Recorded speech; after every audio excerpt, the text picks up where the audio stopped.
इस संवाद को मैं चाहता हूं कि देश के लिए कोई दिशा बनाने वाला, दिशा स्थापित करने वाला बन जाए।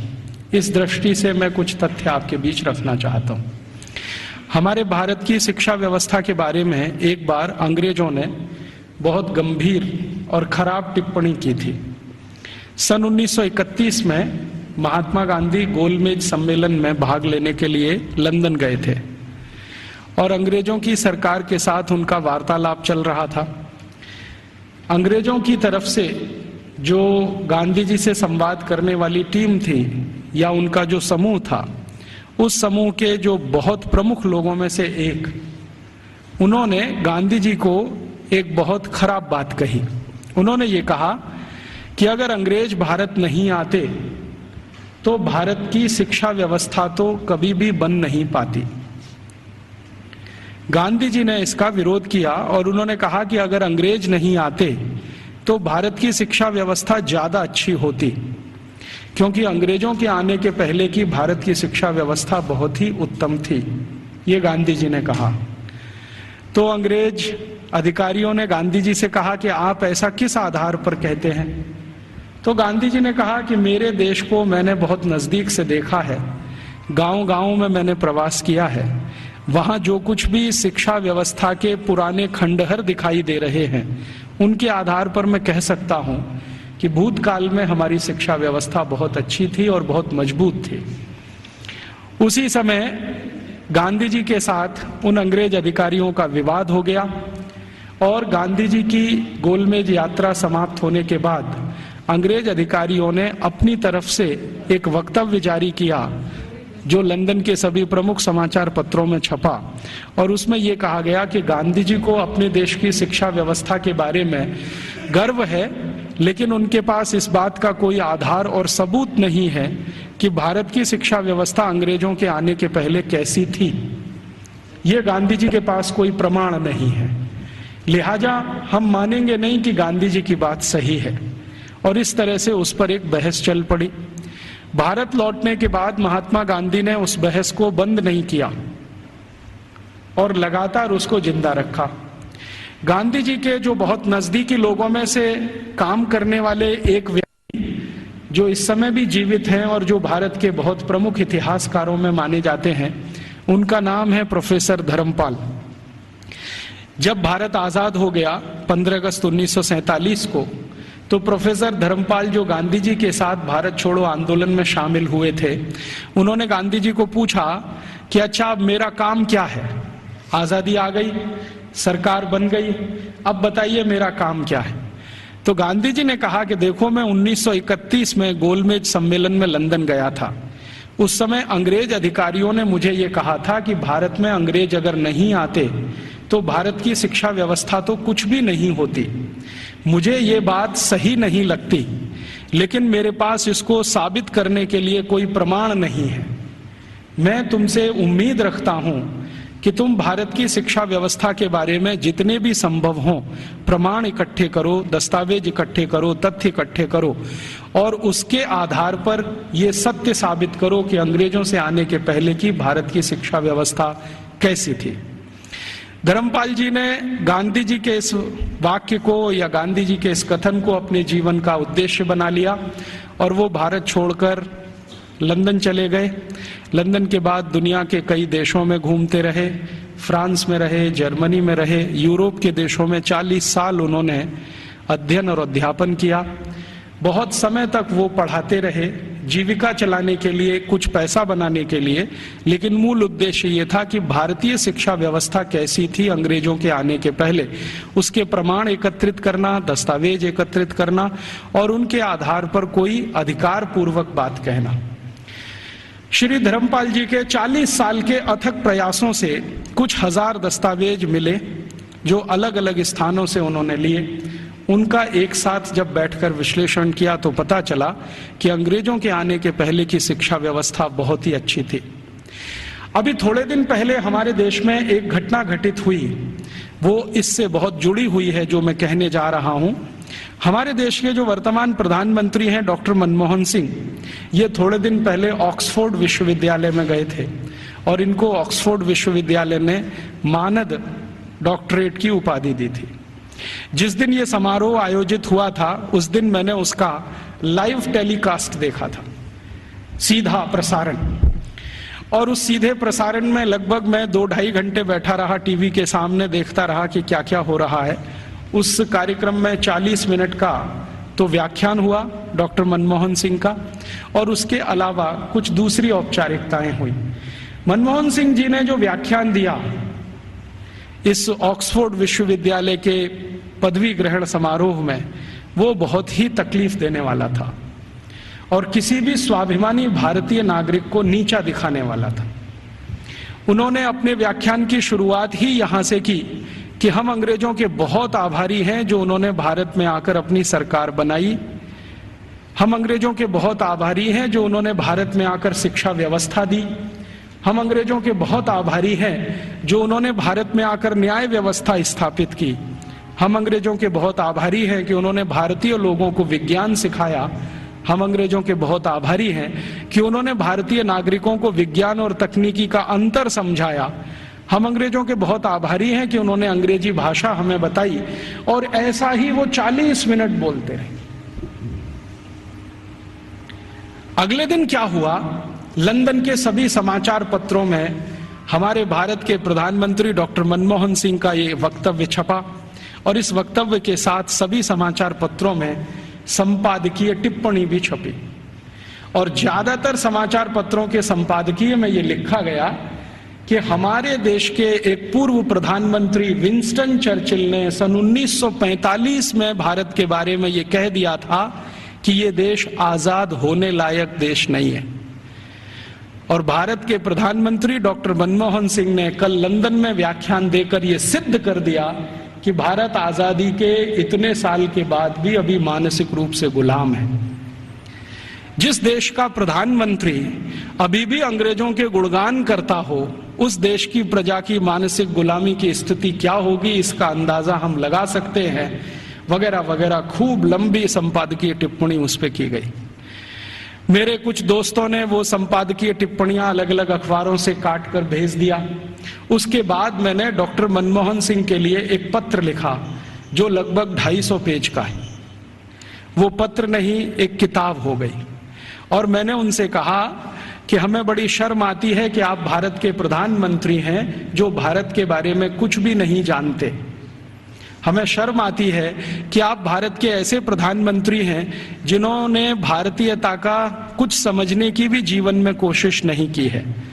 भारत अंग्रेजों के पहले कैसा था, भारत की शिक्षा अंग्रेजों के पहले कैसी थी, भारत की तकनीकी और विज्ञान अंग्रेजों के पहले कैसा था, हमारा भारत अंग्रेजों के पहले उद्योग और व्यापार में किस स्थान पर दुनिया में टिका हुआ था। ये सब बातें अगर आप दस्तावेजों के आधार पर जरा समझें और जानें तो बहुत अच्छा होगा। आप अगली बार ऐसा गुलामी का वक्तव्य देने से बचेंगे। आपको सुनकर हैरानी होगी कि मैंने ये जो पत्र लिखा, ये पत्र मनमोहन सिंह के कार्यालय में पहुंचा और एक लाइन का उत्तर आया कि आपका पत्र मिला और हम उसको कार्यवाही के लिए भेज रहे हैं। अब कहां भेज रहे हैं कार्यवाही के लिए? मैंने तो लिखा था हमारे देश के प्रधानमंत्री को, और उसमें पत्र तो एक ही पन्ने का था, बाकी 249 पन्ने के तो दस्तावेज जो ये सिद्ध करने के लिए मैंने उनके पास भेजे कि आप पहले इन दस्तावेजों को पढ़ें और देखें कि अंग्रेजों के आने के पहले का भारत कैसा था। शिक्षा व्यवस्था के स्तर पर, तकनीक और विज्ञान के स्तर पर, उद्योग और व्यापार के स्तर पर, हर स्तर पर, चिकित्सा व्यवस्था के स्तर पर, जहां तक भी संभव हो मैंने उसमें जानकारी दी। उसमें से एक हिस्से की छोटी जानकारी मैं आपसे भी शेयर करना चाहता हूं कि भारत की शिक्षा व्यवस्था कैसी थी, और जिस समय हमारी शिक्षा व्यवस्था ऐसी थी उस समय यूरोप की शिक्षा व्यवस्था कैसी थी। भारत की शिक्षा व्यवस्था के बारे में सबसे ज्यादा काम जिन्होंने किया है वो कुछ अंग्रेज ही है। एक अंग्रेज अधिकारी भारत में आया जो लगभग 40 साल यहां रहा, उसका नाम था विलियम एडम। विलियम एडम बहुत उच्च स्तर का अधिकारी था। अंग्रेजों की जो संसद का एक हिस्सा है हाउस ऑफ लॉर्ड्स, उसमें बहुत दिनों तक वो सांसद था और भारत में उसको बहुत उच्च स्तर का अधिकारी बनाकर भेजा गया था। उसकी हैसियत इतनी बड़ी थी कि वो भारत में आकर अगर गवर्नर को या वायसराय को कोई सुझाव दे दे तो वॉयसराय उसको कानून बनाने के लिए मजबूर होता था। विलियम एडम इस स्तर का अधिकारी था। उस विलियम एडम के नीचे काम करने वाले कुछ अधिकारी थे, जिनमें से एक था मैकॉले, टीवी मैकॉले। मैकॉले की तो आपने बार बार चर्चा सुनी है, बार बार नाम भी सुना है, लेकिन विलियम एडम के बारे में शायद आप में से कम लोग जानते होंगे, क्योंकि ये मैकॉले का बॉस था। मैकॉले भारत में शिक्षा व्यवस्था के बारे में जितना भी अभ्यास करता था, वो अपने इमीडिएट बॉस विलियम एडम को भेजता था। तो विलियम एडम ने भारत की शिक्षा व्यवस्था पर एक रिपोर्ट तैयार की, और वो रिपोर्ट लगभग 1700 कुछ पन्ने की है, 1780 पन्ने हैं उस रिपोर्ट में। वो रिपोर्ट संसद में पेश की गई। संसद माने अंग्रेजों की संसद में, हाउस ऑफ कॉमन्स में पेश की गई, और इस रिपोर्ट के आधार पर अंग्रेजों को पता चला कि भारत की शिक्षा व्यवस्था कैसी है। विलियम एडम की रिपोर्ट में से कुछ तथ्य मैं आपको देता हूं जो इस समय अंग्रेजी संसद के रिकॉर्ड्स पर हैं। आप जानते हैं कि हाउस ऑफ कॉमन्स और हाउस ऑफ लॉर्ड्स में जो भी बहस होती है वो सभी रिकॉर्ड में रहती है, और जो रिकॉर्ड में आ जाती है वो उनका डॉक्यूमेंट्स बन जाती है, दस्तावेज बन जाती है। और फिर ब्रिटिश पार्लियामेंट की एक प्रेस है जिसको हंसार्ड कहते हैं, वो जरूरत पड़ने पर समय समय पर ये डॉक्यूमेंट्स को प्रकाशित करती रहती है। तो भारत की शिक्षा व्यवस्था पर विलियम एडम की रिपोर्ट, जिसमें जगह जगह पर मैकॉले की दी गई टिप्पणी, मैं पहले मैकॉले की एक छोटी सी लाइन आपको सुना देता हूं। मैकॉले और विलियम एडम भारत की शिक्षा व्यवस्था के बारे में अंग्रेजों की संसद में जब बात कर रहे हैं तो घंटों घंटों उन्होंने बात की है। एक दिन ये टीवी मैकॉले 2 फरवरी सन 1835 को ब्रिटिश पार्लियामेंट के हाउस ऑफ कॉमन्स में खड़ा होकर भाषण दे रहा है और कह रहा है कि मैंने भारत का उत्तर, दक्षिण, पूरब, पश्चिम पूरा इलाका घूम लिया है। ऐसा कोई क्षेत्र नहीं है जो मैंने भारत का नहीं देखा है, और मैंने भारत का बाहरी क्षेत्र भी देखा है, आंतरिक क्षेत्र भी देखा है। देखने के बाद मैं जो कह रहा हूं आप उस पर विश्वास नहीं करेंगे, लेकिन जो सत्य है वो मैं आपको कहूंगा, उसको मैं अपने अंदर रोक नहीं सकता। सत्य क्या कह रहा है? वो कह रहा है कि संपूर्ण भारत को उत्तर, दक्षिण, पूरब, पश्चिम में घूम लेने के बाद उसने अंग्रेजी का एक मुहावरा इस्तेमाल किया है, I had travelled length and breadth. Length and breadth माने सब भारत मैंने देख लिया, मैंने पूरा भारत देख लिया। और उसके बाद मैं ये कहता हूं कि भारत देश में आज तक कहीं भी भिखारी देखने को नहीं मिला, कोई बेरोजगार आदमी देखने को नहीं मिला, गांव के किसी कोने में किसी स्थान पर बैठा हुआ कोई ऐसा व्यक्ति ना मिला जो किसी पर पराश्रित हो। आज तक मैंने किसी ऐसे व्यक्ति को भारत में नहीं पाया जो अपना जीवन चलाने के लिए दूसरों के आगे हाथ फैलाता हो। और ये ज्यादा पुरानी बात नहीं है, 1835 में वो बोल रहा है। आज से लगभग आप कल्पना करें तो 170 साल पहले बोल रहा है। तो 170 साल पहले इस देश में कोई भिखारी नहीं था। जरा ध्यान से सुनिए इस बात, कोई भिखारी नहीं, कोई बेरोजगार नहीं। फिर वो कहता है टीवी मैकॉले कि मैंने दुनिया के बहुत शहर देखे हैं, पेरिस देखा है, बर्लिन देखा है, हैम्बर्ग देखा है, मॉस्को देखा है, फ्रैंकफर्ट देखा है, शिकागो देखा है, न्यूयॉर्क देखा है, लंदन तो अपना है ही, बार बार देखा है, लेकिन इन सभी शहरों की कुल संपत्ति भारत के एक शहर से भी बहुत कम है। तो उसको पूछा गया प्रश्न कि बताओ वो कौन सा शहर है? तो कहता भारत का एक शहर सूरत, और यूरोप के सारे शहर एक बाजू में, तो भी सूरत इन सभी पे भारी पड़ता है। इतनी संपत्ति, इतना धन मैंने उस शहर में देखा है। और वो कहता है कि इतना धन और संपत्ति जिस समाज के पास हो, उस समाज को गुलाम बनाना एकदम मुश्किल है। वो ये कहता है, मैं ये तो नहीं कहता कि असंभव है, लेकिन मुश्किल बहुत है। फिर वो कहता है कि मैं एक सुझाव देना चाहता हूं ब्रिटिश गवर्नमेंट को, सरकार को, कि अगर भारत को गुलाम बनाना हो तो इनका वैभव, इनका धन, इनकी संपत्ति को खत्म करो। तो फिर ब्रिटिश पार्लियामेंट के सांसद उसको पूछ रहे हैं कि भारत का धन, भारत का वैभव और भारत की संपत्ति को खत्म करने के लिए तुम्हारे पास क्या योजना है? तो कहता है भारत की शिक्षा व्यवस्था को खत्म करो। वो कहता है कि भारत में जितना भी धन है, संपत्ति है, वैभव है, ये भारत की शिक्षा व्यवस्था के कारण है। तो कोई सांसद पूछ लेता है कि अच्छा बताओ भारत की शिक्षा व्यवस्था कैसी है, तो कहता है कि भारत की शिक्षा व्यवस्था में सबसे पहला सत्य यह है कि यहां निरक्षरता नहीं है, माने लिटरेसी कंप्लीट। तो उसको पूछा गया क्या संपूर्ण भारत में एक जैसा है, तो कहता है दक्षिण भारत में लिटरेसी 100% है। दक्षिण भारत का माने कर्नाटक, आंध्र प्रदेश, तमिलनाडु, केरल। तो कहता है दक्षिण में तो 100% है, पश्चिम भारत में 98% है, 98% है, उत्तर भारत में लगभग 82% के आसपास है, मध्य भारत और बचे हुए भारत में लगभग 87% के आसपास है। तो मैं कह सकता हूं कि लगभग भारत साक्षर है। उसी समय एक दूसरा सांसद खड़ा होकर पूछता है कि अच्छा आप ये बता सकते हैं कि इंग्लैंड की स्थिति क्या है। तो उन्होंने कहा ये मैं तो नहीं बता सकता, एजुकेशन मिनिस्टर बैठे हैं वो बताएं। तो एजुकेशन मिनिस्टर खड़े होकर बोलते हैं कि जब भारत की साक्षरता लगभग 100% है, उस समय इंग्लैंड माने 3 राज्यों का समूह, अभी जिसको आजकल ब्रिटेन कहा जाने लगा है, स्कॉटलैंड, आयरलैंड और न्यू साउथ वेल्स मिला के, तो वो कहते हैं कि ये जो 3 राज्यों का समूह है जिसको ब्रिटेन कहा जाता है, इसमें कुल साक्षरता 17% भी नहीं है।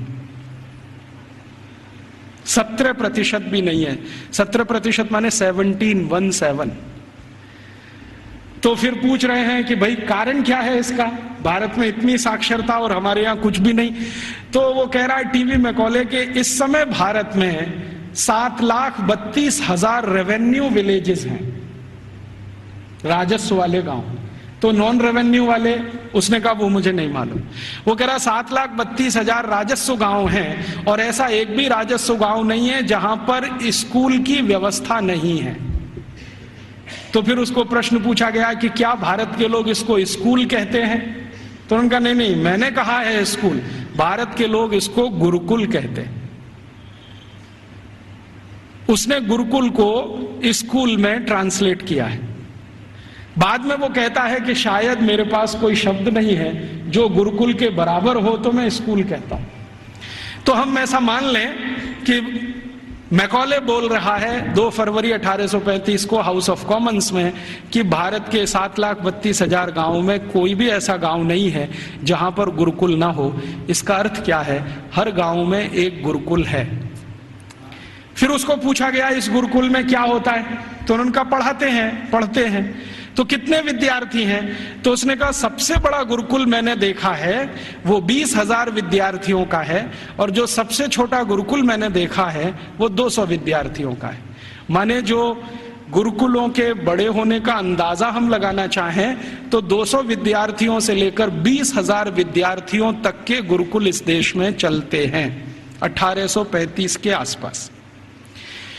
फिर वो पूछ रहे हैं कि ये जो 20,000 विद्यार्थियों का गुरुकुल है इसकी व्यवस्था कैसे होती है, ये तो बहुत बड़े विद्यार्थियों का समूह है, कैसे पढ़ाते हैं, व्यवस्था कैसे होता है। तो वो कहता है कि भारत के इन सभी गुरुकुलों में मॉनिटोरियल एजुकेशन होती है। मॉनिटोरियल एजुकेशन का मतलब हम सब समझते हैं कि आचार्य ने किसी विद्यार्थी वर्ग को तैयार किया, मान लीजिए उसमें 50 विद्यार्थी, अब वो 50 विद्यार्थी अपने से नीचे वालों को पढ़ाएंगे, और वो 50 विद्यार्थियों ने जिनको पढ़ाया वो उनसे अपने नीचे वालों को पढ़ाएंगे। तो वो कहते हैं कि एक आचार्य अगर है और उसके साथ 50-60 विद्यार्थियों का समूह है जिनको वो नियमित रूप से पढ़ाते हैं, तो वो 20,000 विद्यार्थियों का गुरुकुल आराम से संभालते हैं। और उसने परिभाषा दिया है कि जो आचार्य 20,000 विद्यार्थियों के गुरुकुल को संभालते हैं उनको भारत में कुलपति कहा जाता है। कुलपति माने 20,000 विद्यार्थियों के समूह की शिक्षा व्यवस्था करवाने वाला व्यक्ति, उसको कुलपति कहा जाता है। फिर उसको पूछा गया है कि ये जो गुरुकुल चलते हैं इनमें विद्यार्थी हैं वो किस वर्ग के हैं, तो वो कहता है कि भारत के नागरिक 4 वर्णों की बात करते हैं, ब्राह्मण, क्षत्रिय, वैश्य और शूद्र। तो वो कहता है कि ये सभी विद्यार्थी इन समूहों में से आते हैं। तो एक अंग्रेज उसको पूछ रहा है कि हमने तो कभी सुना था कि भारत में ज्यादा शिक्षा ब्राह्मणों के लिए है। वो कहता है नहीं, दस्तावेज बताते हैं कि ब्राह्मणों के लिए भी शिक्षा है, वैश्यों के लिए भी है, क्षत्रियों के लिए भी है और शूद्रों के लिए भी है। तो फिर उसको पूछ रहे हैं कि क्या तुम परसेंटेज में ये बता सकते हो कि ब्राह्मण कितने हैं, वैश्य कितने हैं, क्षत्रिय कितने हैं, शूद्र कितने हैं? तो वो कहता है कि दक्षिण भारत के जितने गुरुकुल हैं उनमें शूद्रों की संख्या सबसे ज्यादा है, और पश्चिम भारत के जितने गुरुकुल हैं उनमें वैश्यों और ब्राह्मणों की संख्या लगभग बराबर है, और उत्तर भारत के जितने गुरुकुल हैं उनमें सबसे ज्यादा संख्या क्षत्रियों की है, और बाकी जो 3 हैं ब्राह्मण, वैश्य और शूद्र ये लगभग बराबर हैं, और मध्य भारत में लगभग सब बराबर है। तो कुछ लोग चौंक जाते हैं, वो ये कहते हैं ये कैसे संभव है कि शूद्रों की संख्या दक्षिण भारत के गुरुकुलों में सबसे ज्यादा है? तो वो कहता है शूद्रों की ही नहीं, दक्षिण भारत के गुरुकुलों में महिलाओं की संख्या, लड़कियों की संख्या भी सबसे ज्यादा है। तो वो एक उत्तर दे रहा है प्रश्न का जिसमें वो बोल रहा है कि दक्षिण भारत के गुरुकुलों में लगभग 58% लड़कियां हैं और 42% लड़के हैं। तो फिर उसको पूछा गया ये कैसे संभव हो रहा है भारत में? तो कहता है कि इट क्वाइट नेचुरल, ये स्वाभाविक है, क्योंकि दक्षिण भारत में महिलाओं की संख्या, लड़कियों की संख्या लड़कों से ज्यादा है। और वो कह रहा है वैसे तो भारत में सभी जगह लड़कियों की संख्या लड़कों से ज्यादा है, और आप जानते हैं कि 1881 में अंग्रेजों ने जब पहला सेंसस कराया, पहला जनसंख्या सर्वेक्षण कराया, तो उसमें भी रेशियो यही निकलता है, महिलाएं लगभग 53% हैं और 47% पुरुष हैं। तो वो कह रहा है कि गुरुकुलों में दक्षिण में लड़कियां बहुत ज्यादा पढ़ती हैं। फिर वो पूछ रहा है कि इन लड़कियों को पढ़ाने के लिए जो अध्यापक हैं, तो वो कहता है कि वो सब महिलाएं ही हैं। लड़कों को पढ़ाने के लिए पुरुष हैं, लड़कियों को पढ़ाने के लिए महिलाएं हैं। तो फिर उससे पूछा जा रहा है कि ये जो अध्यापक पढ़ाते हैं इनके लिए कोई ट्रेनिंग सेंटर है क्या? तो वो कह रहा है कि सभी गुरुकुलों के साथ उच्च अध्ययन केंद्र जुड़े हुए हैं जहां पर इन अध्यापकों को तैयार किया जाता है, और तैयार होने के बाद वो गुरुकुलों में पढ़ाने का काम शुरू कर देते हैं। हर गुरुकुल के साथ एक उच्च अध्ययन केंद्र है। फिर उसके साथ पूछा जा रहा है कि अच्छा ये बताओ भारत के इन स्कूलों में, माफ करो गुरुकुलों में क्या विषय पढ़ाए जाते हैं? तो वो गिना रहा है कि 18 विषय पढ़ाए जाते हैं। 18 विषय पढ़ाए जाते हैं। सबसे ज्यादा किस विषय पर जोर दिया जाता है? तो वो कहता है कि भारत के गुरुकुलों में सबसे ज्यादा गणित पढ़ाया जाता है। तो ये गणित कौन सा पढ़ाया जाता है? तो वो कहता है वैदिक गणित पढ़ाया जाता है। तो फिर अंग्रेज पूछ रहे हैं कि हमारे यहाँ एक कॉमर्शियल मैथमेटिक्स है, तो उनका भारत वाले उसको पढ़ते नहीं है और उसमें उनकी ज्यादा रुचि भी नहीं है, वो वैदिक मैथमेटिक्स में ज्यादा रुचि लेते हैं। फिर दूसरा कौन सा विषय है जो सबसे ज्यादा पढ़ाया जाता है गणित के बाद? तो कहता है दूसरा सबसे बड़ा विषय है खगोल शास्त्र, इसको सब भारतवासी पढ़ते हैं। फिर तीसरा कौन सा विषय है? तो वो कहता है मेटलर्जी, माने धातु विज्ञान। फिर चौथा कौन सा विषय है? तो वो कहता है कि कारीगरी। कारीगरी माने जो विभिन्न तरह की कारीगरियां गांव में रहती हैं। हमारे सभी गांव में 18 तरह के कारीगर होते हैं। कोई लोहे का काम करने वाला, कोई लकड़ी का काम करने वाला, कोई बांस का काम करने वाला, कोई मिट्टी का काम करने वाला। तो वो कह रहा है कि सभी गुरुकुलों में ये कारीगरी पढ़ाई जाती है। 18 विषय उसमें अलग हैं। फिर वो पूछ रहा है कि इसके आगे के विषय बताओ। तो कहते हैं वो कि एस्ट्रोफिजिक्स पढ़ाते हैं। एस्ट्रोफिजिक्स समझते हैं? मॉडर्न साइंस का विषय है, और भारत में 1835 में सभी गुरुकुलों में यह पढ़ाया जाता है, एस्ट्रोफिजिक्स। फिर और क्या पढ़ाते हैं? तो कहते हैं रसायन शास्त्र पढ़ाते हैं। रसायन शास्त्र के साथ और क्या पढ़ाते हैं? तो कहता है चिकित्सा शास्त्र पढ़ाते हैं। चिकित्सा शास्त्र में क्या विषय हैं? तो वो कहता है औषधि विज्ञान एक है और शल्य क्रिया दूसरा है, माने सर्जरी है और मेडिसिन है। और ऐसे ऐसे करके वो 18 विषय को गिनाता है। तो फिर वो पूछते हैं कि कैसे संभव है कि भारत के विद्यार्थी ये 18 विषय पढ़ लेते हैं। तो वो बताता है कि भारत के विद्यार्थियों को गुरुकुल में जब प्रवेश मिलता है तो वो सामान्य रूप से 5 वर्ष के होते हैं, और जब वो गुरुकुल से पढ़कर निकलते हैं तो उनकी उम्र 21 और 22 वर्ष की होती है। लगभग उनको इतना समय मिलता है 15 साल का, जितने में वो सब पढ़ लेते हैं। तो फिर उनको पूछा गया कि ये विषय कैसे पढ़ाए जाते हैं, रोज पढ़ाए जाते हैं? तो उसने कहा नहीं, रोज नहीं पढ़ाए जाते, एक एक करके पढ़ाए जाते हैं। एक एक करके पढ़ाए जाते हैं माने एक विषय लिया और उसको पूरे 1 साल पढ़ाया, या 8 महीने पढ़ाया, या 9 महीने पढ़ाया। जब वो पूरा हो गया तब उसको छोड़ा, फिर दूसरा विषय लिया, फिर तीसरा विषय लिया। ऐसे करके 15-16 साल में सब विषय पढ़ाए जाते हैं।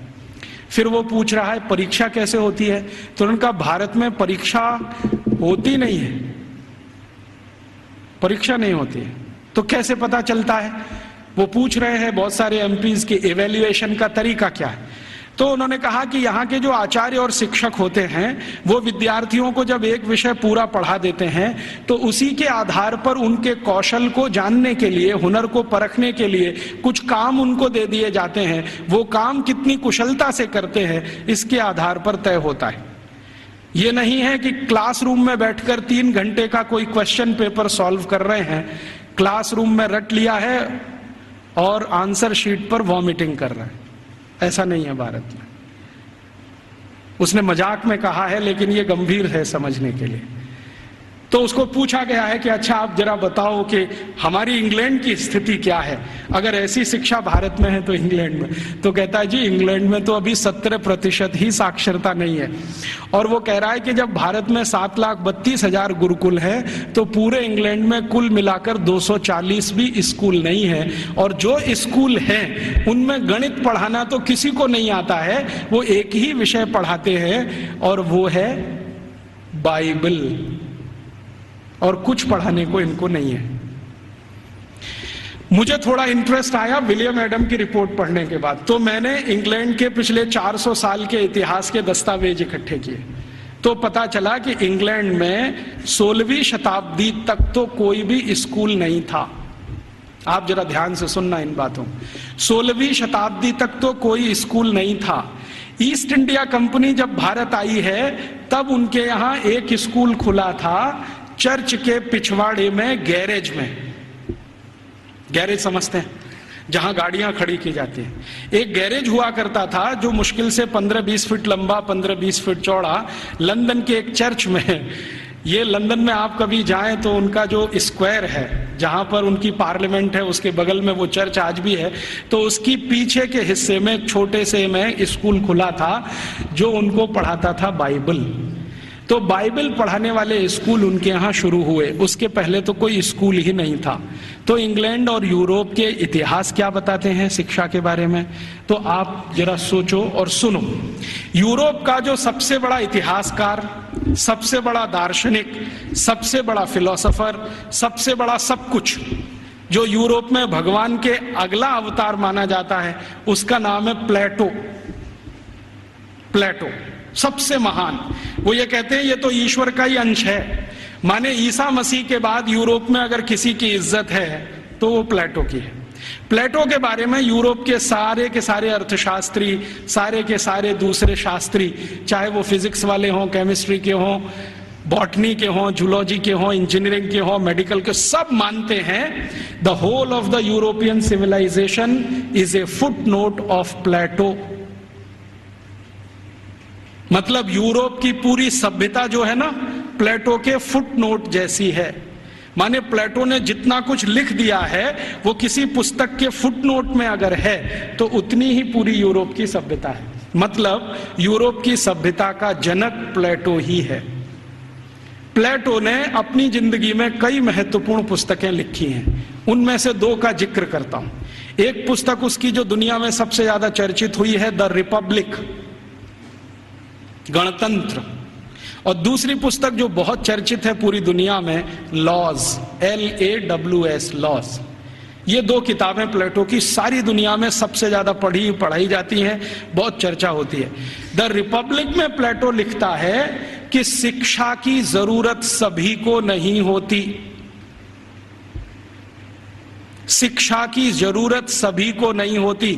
समाज का जो प्रभु वर्ग है, प्रभु वर्ग से मतलब सरकार चलाने वाला वर्ग, राजा और राजा के नजदीक, इन्हीं को शिक्षित होना चाहिए, बाकी को शिक्षित होने की जरूरत ही नहीं होती। क्यों? तो वो कहता है कि राजा और राजा के नजदीक का जो वर्ग है उसको आदेश देना है, बाकी को तो सब उस आदेश का पालन करना है। तो जो आदेश के पालन करता है उनको शिक्षित होने की क्या जरूरत है? शिक्षा की जरूरत तो सिर्फ राजा को है और राजा के नजदीकी लोगों को। ये जो प्लेटो ने कहा, प्लेटो के बाद जो दूसरा उसका ग्रेट ग्रेट ग्रेट फिलोसोफर या उसका ग्रेट ग्रेट स्टूडेंट अरिस्टोटल कहता है कि मेरा जो गुरु बोल गया है उसी पर मैं सहमत हूं। शिक्षा की जरूरत सभी को नहीं होती। समाज का जो प्रभु वर्ग है, माने जो संचालन करता है राज्य का, उसके राजा, मंत्रियों के नजदीकी अधिकारी, बस इनको पढ़ाई होनी चाहिए, बाकी किसी को नहीं। अरिस्टोटल के बाद जितने भी फिलोसोफर आए हैं और लेटेस्ट रूसो, देकार्ते, लेविनिज, ये सब अपनी अपनी किताबों में लिख रहे हैं शिक्षा की जरूरत किसी को नहीं होती। अगर जरूरत है तो थोड़ा राजा को है। माने यूरोप में प्लेटो के समय से चली हुई विचारधारा आज 18वीं शताब्दी के सभी दार्शनिकों तक सतत चली आई है। शिक्षा सबके लिए नहीं है, सिर्फ राजा के लिए और प्रजा के लिए। प्रजा को जरूरत नहीं है शिक्षा की, राजा के नजदीकी लोगों को जरूरत है। तो फिर यह शिक्षा कैसे पूर्ति की जाए? तो प्लेटो लिखता है रिपब्लिक पुस्तक में ही कि राजा को अगर अपने बच्चों को शिक्षा दिलवानी है या खुद को शिक्षा लेनी है या उसके मंत्रियों को शिक्षा दिलवानी है तो इसके लिए स्कूल नहीं चाहिए। कोई शिक्षक को पकड़ लाइए, राजा को महल में आके पढ़ा देगा। कोई शिक्षक को पकड़ लाइए, राजा के बच्चों को उसके घर में पढ़ा देगा। कोई शिक्षक को पकड़ लाइए, मंत्रियों को वहां पढ़ा देगा। स्कूल की क्या जरूरत है? तो फिर प्लेटो को कई बार पूछे जाने वाले प्रश्नों में से एक है कि स्कूल क्यों नहीं चाहिए? तो कहता है ये फालतू का खर्चा है। वो ये कहता है स्कूल बनाने से अच्छा है एक बनाओ ऐसा स्थान जहां पर मनोरंजन हो सके। स्कूल की क्या जरूरत है? घर में आके कोई पढ़ा देगा, क्या जरूरत है स्कूल की? तो इसलिए इंग्लैंड में, इंग्लैंड के पड़ोसी फ्रांस में, जर्मनी में, स्वीडन में, स्विट्जरलैंड में 16वीं 17वीं शताब्दी तक एक भी स्कूल नहीं खोला गया। बाद में क्या हुआ, क्रिश्चियनिटी का असर जैसे जैसे बढ़ा यूरोप में, आप जानते हैं कि क्रिश्चियनिटी यूरोप में 2000 साल पहले ही आई है। उसके पहले यूरोप क्रिश्चियन नहीं था।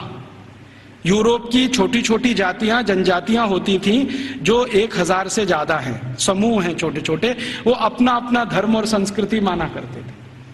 उनके यहाँ ईसाइयत क्या होती है मालूम नहीं। 2000 साल से ईसाइयत आई है। तो जब ईसाइयत का बहुत प्रचार हुआ और समाज और ईसाइयत के बीच में संघर्ष हुआ, तब उन्होंने बाइबल स्कूल शुरू किए और वो बाइबल स्कूल पूरे इंग्लैंड में फैले, फ्रांस में, जर्मनी में फैले। तो वो कह रहा है टीवी में कोले कि हमारे यहाँ तो कुछ स्कूल चलते हैं, वहां सिर्फ बाइबल पढ़ाई जाती है और कुछ नहीं पढ़ाया जाता, और बाइबल भी पढ़ाई जाती है तो संडे को पढ़ाई जाती है, बस मंडे से सैटरडे छुट्टी रहती है। और उन स्कूलों को इंग्लैंड के दस्तावेजों में संडे स्कूल्स कहा जाता है। और ये स्कूल शुरू हुए हैं और आज तक चल रहे हैं।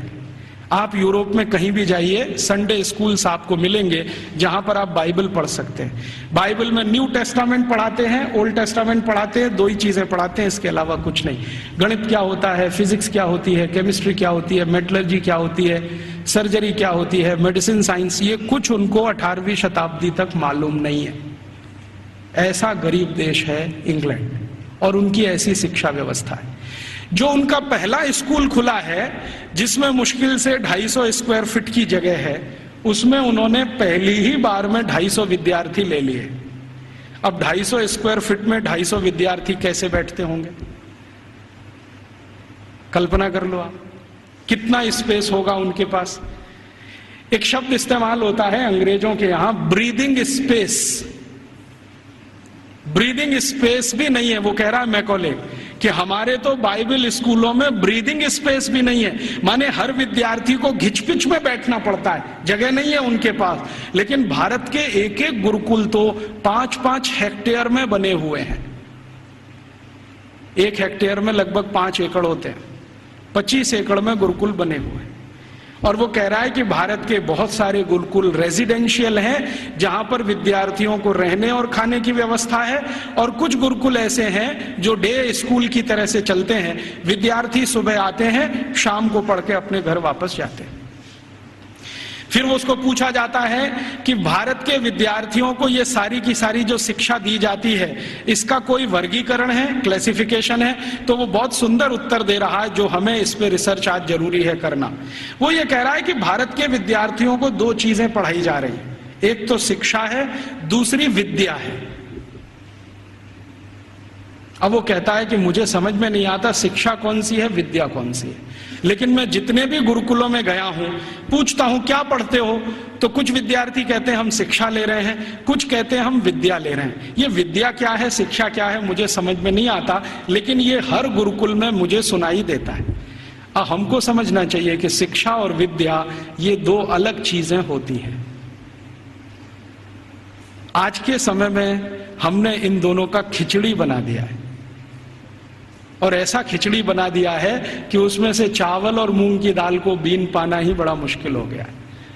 नाम सब है विद्यालय और काम कर रहे हैं शिक्षालय का, है कि नहीं? कोई भी विद्यालय ले लो, 1 2 3 नाम विद्यालय, विद्यालय महाविद्यालय, ये विद्यालय, काम सब शिक्षालय का कर रहे हैं, नाम विद्यालय रखा हुआ है। ऐसा घालमेल कर दिया। शायद ये मैकॉले का असर है, क्योंकि मैकॉले को शिक्षा और विद्या में अंतर नहीं मालूम था, हमें भी नहीं मालूम है। हम जानते नहीं है कि विद्या क्या होती है और शिक्षा क्या होती है। विद्या जो है ना, अपनी जिंदगी को अध्यात्म के रास्ते पर ले जाने वाली, अपने जीवन को ऊंचा उठाने वाली, आत्मा का परमात्मा से मेल कराने वाली, मनुष्य शरीर छूटने के बाद हमारी आत्मा परमात्मा से मिल जाए, इन सब बातों को सिखाने वाली, धर्म क्या है, अधर्म क्या है, न्याय क्या है, अन्याय क्या है, श्रेय क्या है, अश्रेय क्या है, छोड़ने वाला क्या है, ग्रहण करने लायक क्या है, ये सब ज्ञान देने वाली या विवेक देने वाली ये तो है विद्याएं। और बाकी हमने मैथमेटिक्स पढ़ लिया, हमने केमिस्ट्री पढ़ ली, हमने ये फिजिक्स पढ़ लिया, हमने ये कॉमर्स सीख लिया, हमने वो, ये है सब शिक्षा। तो कह रहा है कि भारत के सभी गुरुकुलों में विद्या है और शिक्षा है, लेकिन वो उसको इतना समझ में आ गया है कि ये जो विद्या है वो शिक्षा से ऊंची है। इसलिए भारत में गुरुकुल में जाने वाला सभी अपने को विद्यार्थी कहता है, शिक्षार्थी कोई नहीं कहता अपने को, क्योंकि मूल जो वो सीखने आया है वो कुछ और सीखने आया है। खाली गणित सीखने नहीं आया है, या खाली कॉमर्स सीखने नहीं आया, या खाली मेटलर्जी सीखने नहीं आया, विद्या सीखने आया। इसलिए विद्यार्थी कहलाना वो पसंद करता है अपने आप को। और वो कहता है कि जितनी ऊंची कल्पना भारत में है विद्या और शिक्षा की, हम तो उसके दूर दूर कहीं नजदीक तक नहीं है। फिर उसको पूछा जाता है कि अच्छा ये बताओ कि भारत में हायर स्टडीज सेंटर हैं क्या? तो कहता हाँ हैं। कितने हैं? तो संख्या गिना रहा है 15,800 कुछ। हायर स्टडीज सेंटर का मतलब क्या है? हायर स्टडीज सेंटर का माने विश्वविद्यालय। उनकी जो परिभाषा है ना, उस परिभाषा में विश्वविद्यालय, हायर स्टडीज सेंटर।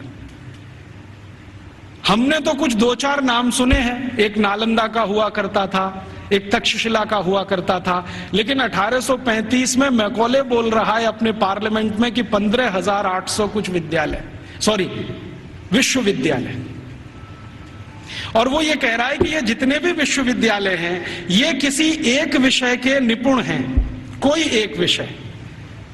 जैसे वो नाम लिख के बता रहा है, मेरे पास ये सब नाम है 15,800 और उसकी सीडी है। अगर एलसीडी प्रोजेक्टर हो तो मैं आपको दिखा सकता था। लैपटॉप मेरे पास अभी है, उसमें सब फीड किया हुआ है। एक विद्यालय है, माफ करिए विश्वविद्यालय है, अमरावती विश्वविद्यालय।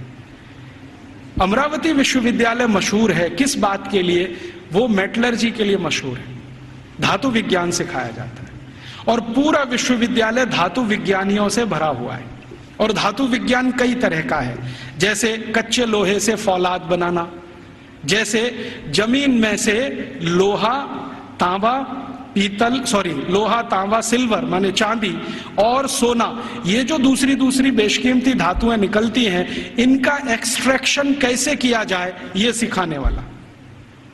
माने आज जो हमारे यहाँ आईआईटीज में सिखाया जाता ना मेटलर्जी में, वही वहां उस समय यूनिवर्सिटीज में सिखाया जाता। फिर वो कह रहा है एक विश्वविद्यालय में गया था, कांगड़ा विश्वविद्यालय, कांगड़ा माने हिमाचल, तो वो किसके लिए मशहूर है? तो कह रहा है ये सर्जरी के लिए मशहूर है। तो उसको पूछा जा रहा है कि किस तरह की सर्जरी होती है, तो कहता है जी हम सोच नहीं सकते वैसी सर्जरी होती है। और उसको उसने शब्द दिया है जिसको आज के इक्विवेलेंट अगर मैं कहूं तो राइनोप्लास्टी। राइनोप्लास्टी सर्जरी का लेटेस्ट साइंस है 21वीं शताब्दी का, जिसमें आपके शरीर के किसी अंग के चमड़े को निकालकर किसी दूसरे अंग पे लगा दिया जाए। और ये 1835 में वो बोल रहा है कि कांगड़ा विश्वविद्यालय में तो ये सब सिखाया जाता है और सब सीखते हैं राइनोप्लास्टी।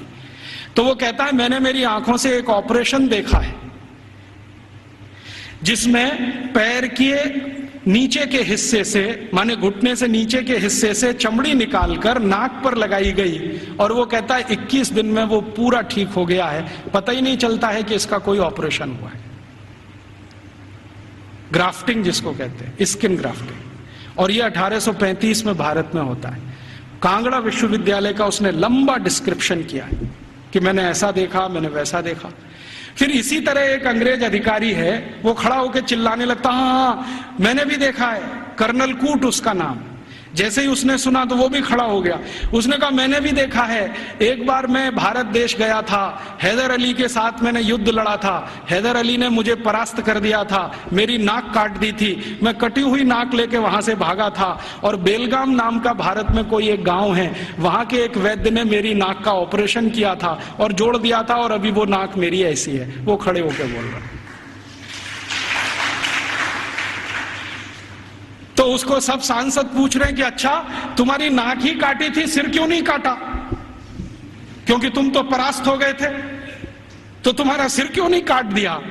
तो वो कहता है भारत के राजा बड़े दयालु हैं, उनके मन में बड़ी दया है, दुश्मन को भी पूरा मारते नहीं है, अंग भंग करके छोड़ देते हैं, और भारत में नाक कटना ही बहुत बड़ी बदनामी की बात है, हमारे यहां ऐसा कुछ।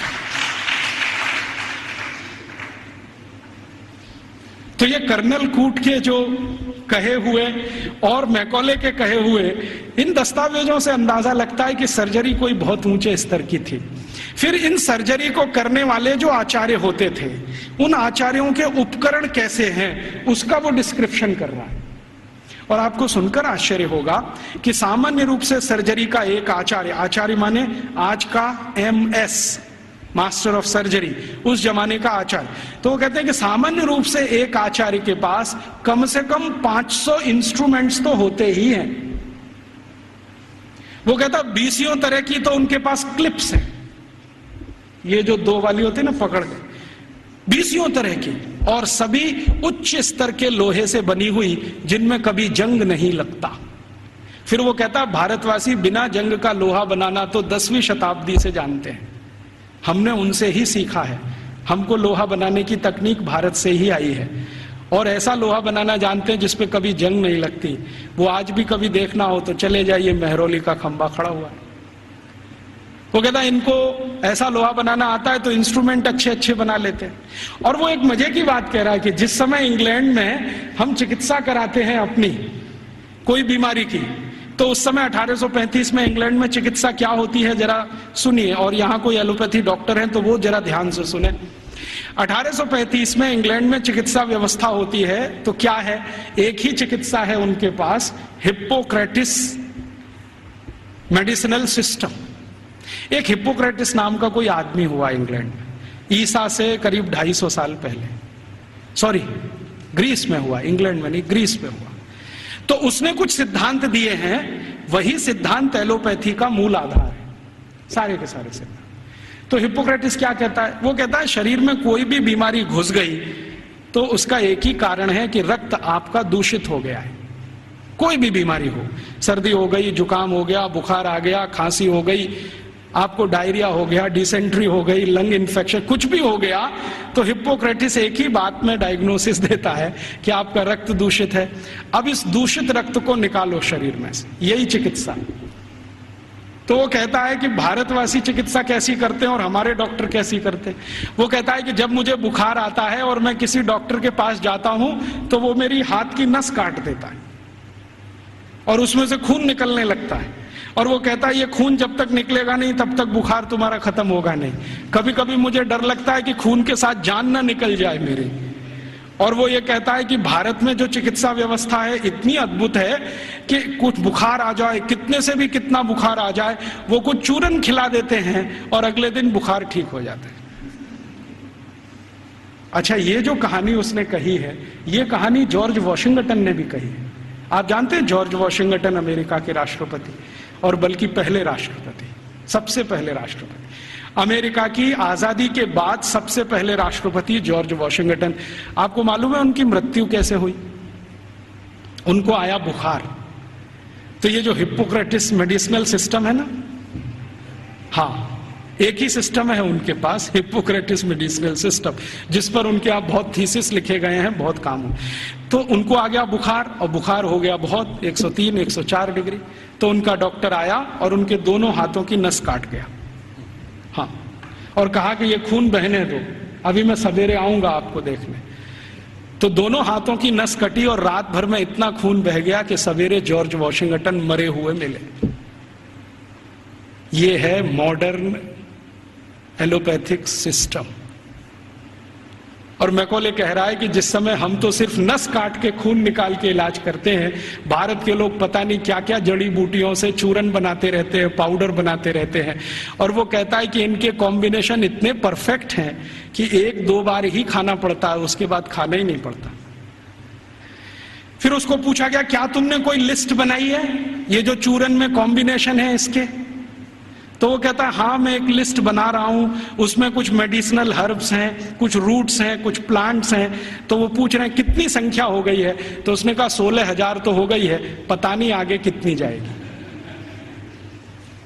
उस जमाने में तो कुछ लोग आश्चर्य से पूछ रहे हैं कि ये जो शिक्षा है, वहां चिकित्सा भी दे रहे हैं, सर्जरी भी दे रहे हैं, मेटलर्जी भी दे रहे हैं, वगैरह वगैरह, क्यों दे रहे हैं? तो वो कहते हैं, भारत के सभी आचार्य कहते हैं कि जीवन एकांगी नहीं है। अभी ये देखिए, ये फिलॉसफी की बात, जीवन एकांगी नहीं है,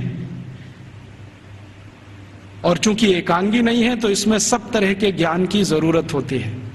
तो हर विद्यार्थी को सभी तरह का ज्ञान होना चाहिए, विशेषज्ञता उसको किसी एक में होनी चाहिए, ज्ञान उसको सब तरह का होना चाहिए। तो कहता है कि जो प्राइमरी लेवल की ज्ञान है वो सबको दी जाती है, मेडिसिन की, सर्जरी की, मेटलर्जी की, मैथमेटिक्स की।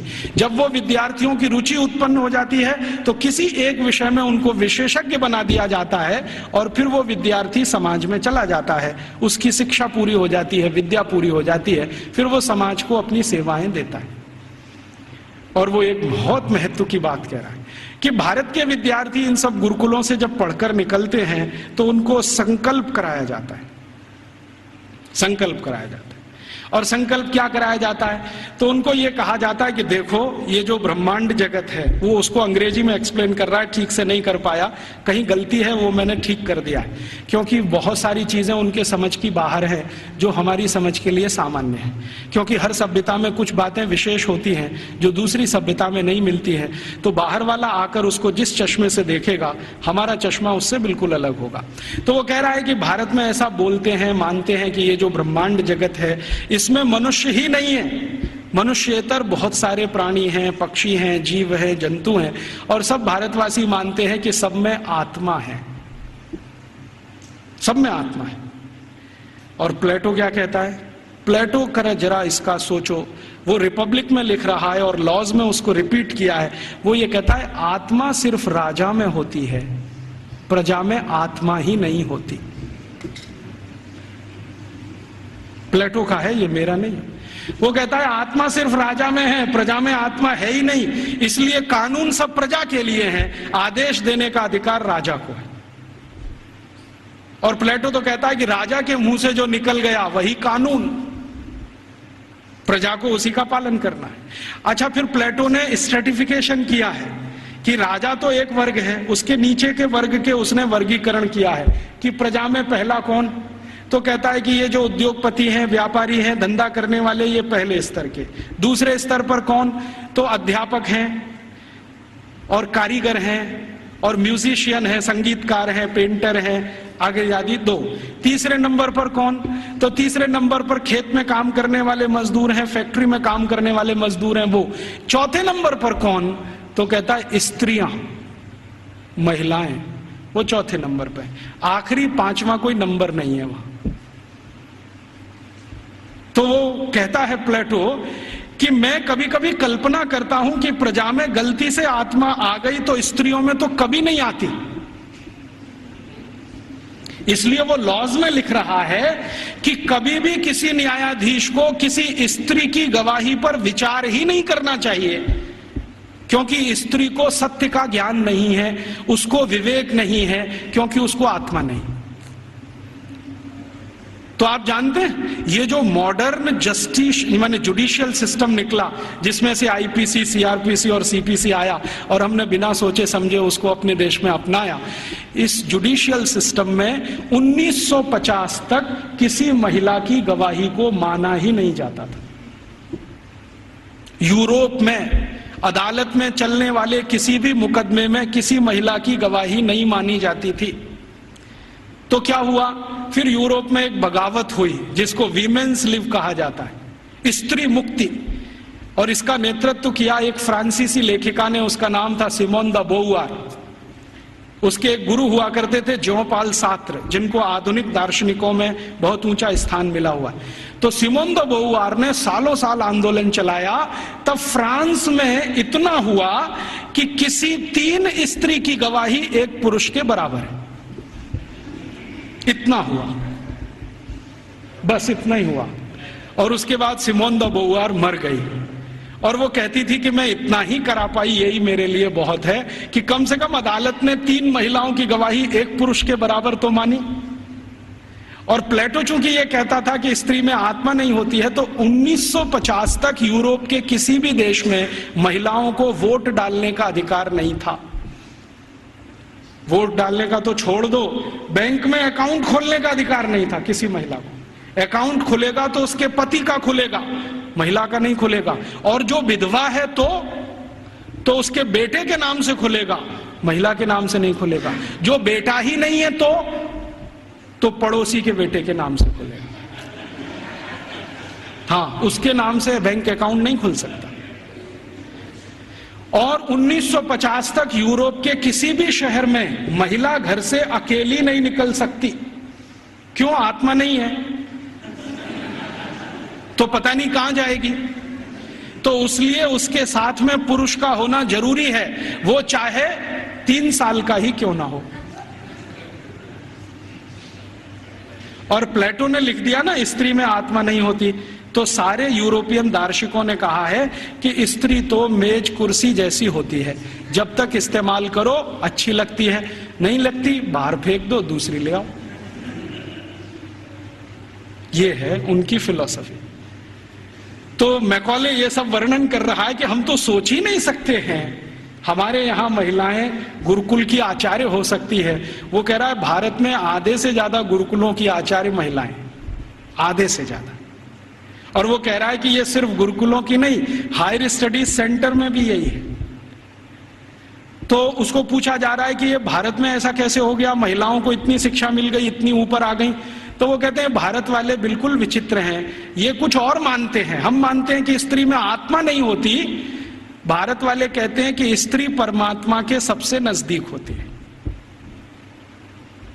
क्योंकि उसमें पुरुष से कुछ गुण ज्यादा होते हैं।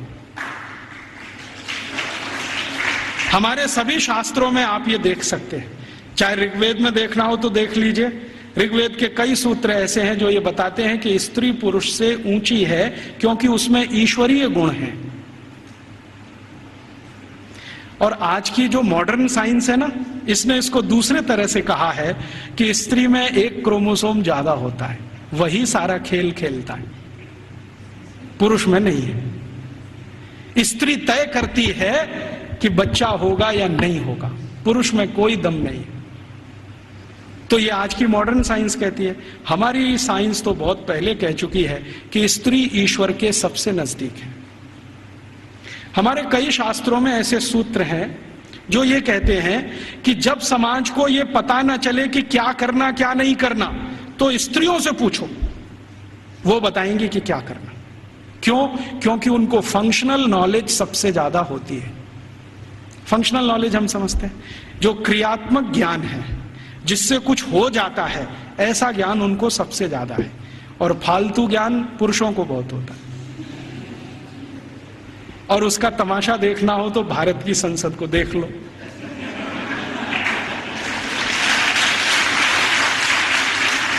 देखा आपने संसद में जो पुरुष सांसद हैं वो मां बहन की गालियां देते हैं और स्त्री सांसदों को चुपचाप निकल जाना पड़ता है।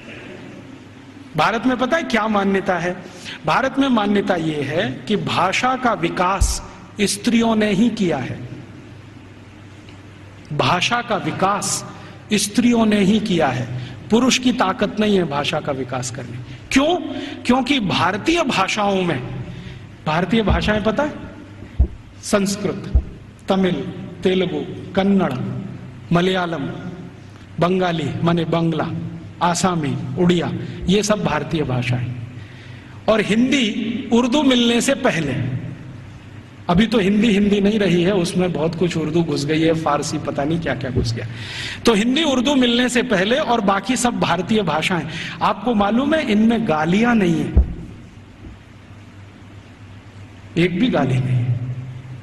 और गाली नहीं है तो यह सिद्ध करता है कि यह भाषा स्त्रियों ने ही रची है। हाँ, क्योंकि स्त्रियों में कितना भी गुस्सा हो, गाली नहीं निकलती उनके मुंह से, क्योंकि ईश्वरीय गुण है उनमें कुछ। तो मैकॉले कह रहा है कि भारत में स्त्री ईश्वर के नजदीक है, परमात्मा के नजदीक है। और वो एक सूत्र सुना रहा है, पता नहीं उसको कहां से मिल गया। वो कहता है भारत के लोग ऐसा कहते हैं कि स्त्री के बिना मोक्ष नहीं होता। और ये एक दिन मुझे भी अनुभव हुआ है। मैं दक्षिण भारत में गया था, एक गांव में व्याख्यान देने। वो गांव में एक मंदिर है, बड़ा मशहूर मंदिर है। मैंने सोचा मैं भी दर्शन करूं, तो पुजारी ने कहा आप अंदर नहीं जा सकते। मैं पूछा क्यों? कि आप ब्रह्मचारी हैं। मैं पूछा तो क्या हुआ? ब्रह्मचारी हूं, अंदर नहीं जा सकता। नहीं जा सकते। क्यों नहीं जा सकता? कि आप पवित्र नहीं है। मैं पूछा वो कैसे? उन्होंने कहा पवित्रता तो स्त्री के आने के बाद ही आती है। हाँ, और वो ब्रह्मचारी ने इतनी गंभीरता से कहा कि मैं देखने लगा उसका चेहरा, ये बोल क्या रहा है। तो उसने कहा कि स्त्री के जीवन में आने के बाद ही पुरुष पवित्र होता है, उसके पहले तो वो लंपट होता है।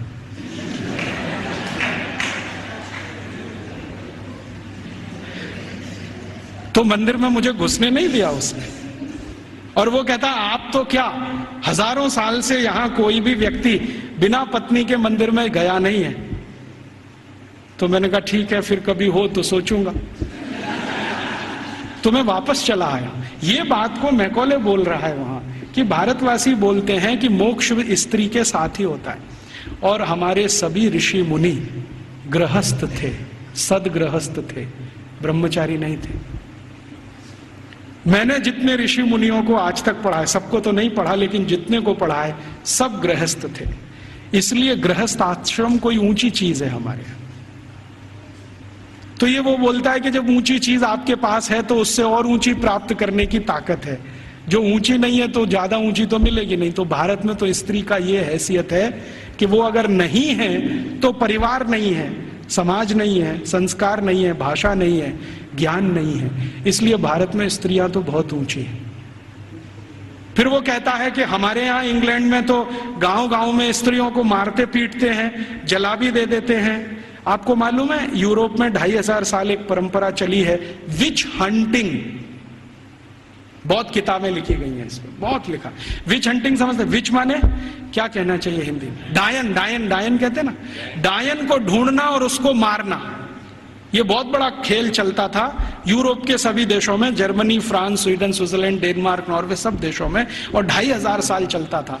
गांव में ढूंढ ढूंढ के ऐसी महिलाओं को मारा जाता था जिनके पति की मृत्यु हो गई हो, तो मान लिया जाता था ये तो विच हो गई है और इसको हंट करना है, माने मार देना है। उनको जिंदा जलाना, कभी उनको जमीन में खड्डा खोद के गाड़ देना, बाल पकड़ के उनको खींच लेना, तरह तरह के अत्याचार उनके ऊपर होते थे। और किस देश में किस साल में कितनी महिलाओं को विच हंटिंग किया गया, इसके रिकॉर्ड्स आजकल मैं इकट्ठे कर रहा हूं।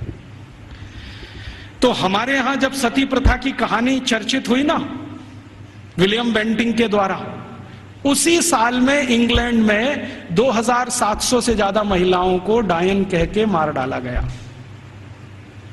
उसी साल में। अब हुआ क्या कहानी में कि विलियम बेंटिंक ने अपने देश में जो 2500 से ज्यादा महिलाओं को डायन मरवाया कह के, उसकी चर्चा तो की नहीं आज तक। एक किसी महिला को इस देश में डायन सिद्ध करके मरवा दिया, उसको इतना ग्लोरीफाई कर दिया कि भारत के सभी गांवों में यही होता है। और विलियम बेंटिंक को तो कुछ समझ भी नहीं थी, अकल भी नहीं थी। अभी थोड़े दिन पहले इस प्रश्न का मुझे उत्तर मिला। भारत देश में आप जानते हैं कि 4500 से ज्यादा वनवासी जातियां हैं, 4556 हैं कुछ वनवासी जातियां। जैसे गोंड हैं, वो एक वनवासी जाति है। ऐसे ही गोंड जैसे 4500 से ज्यादा समूह हैं। इनके बीच में मैं पिछले कुछ सालों से घूम रहा हूं और मैंने वहां देखा कि सती का मतलब क्या होता है, सती कहते किसको। एक बार गोंड लोगों के एक बहुत बड़े सम्मेलन में मैं गया और वहां किसी को सती किया जाना था। मैंने कहा चल के देखूं ये होता क्या है सती होना। तो वहां हुआ ये था कि एक महिला के पति का देहांत हो गया, स्वर्गवास हो गया, और पति का स्वर्गवास हो गया तो उसकी अंतिम यात्रा के लिए गांव के लोग जा रहे हैं। अंतिम संस्कार वो ऐसे ही करते हैं जैसे हम करते हैं, अग्निदाह करते हैं, लकड़ियां इकट्ठी करते हैं। तो मैंने देखा कि उसकी पत्नी आती है और उसके चारों तरफ प्रदक्षिणा करती है और संस्कृत के मंत्र बोलते हैं। कभी कभी उनको भूल जाएं तो वो अपनी भाषा के मंत्र बोलने लगते, लेकिन मंत्र उच्चार होता है, बराबर होता है, पूरे समय होता है।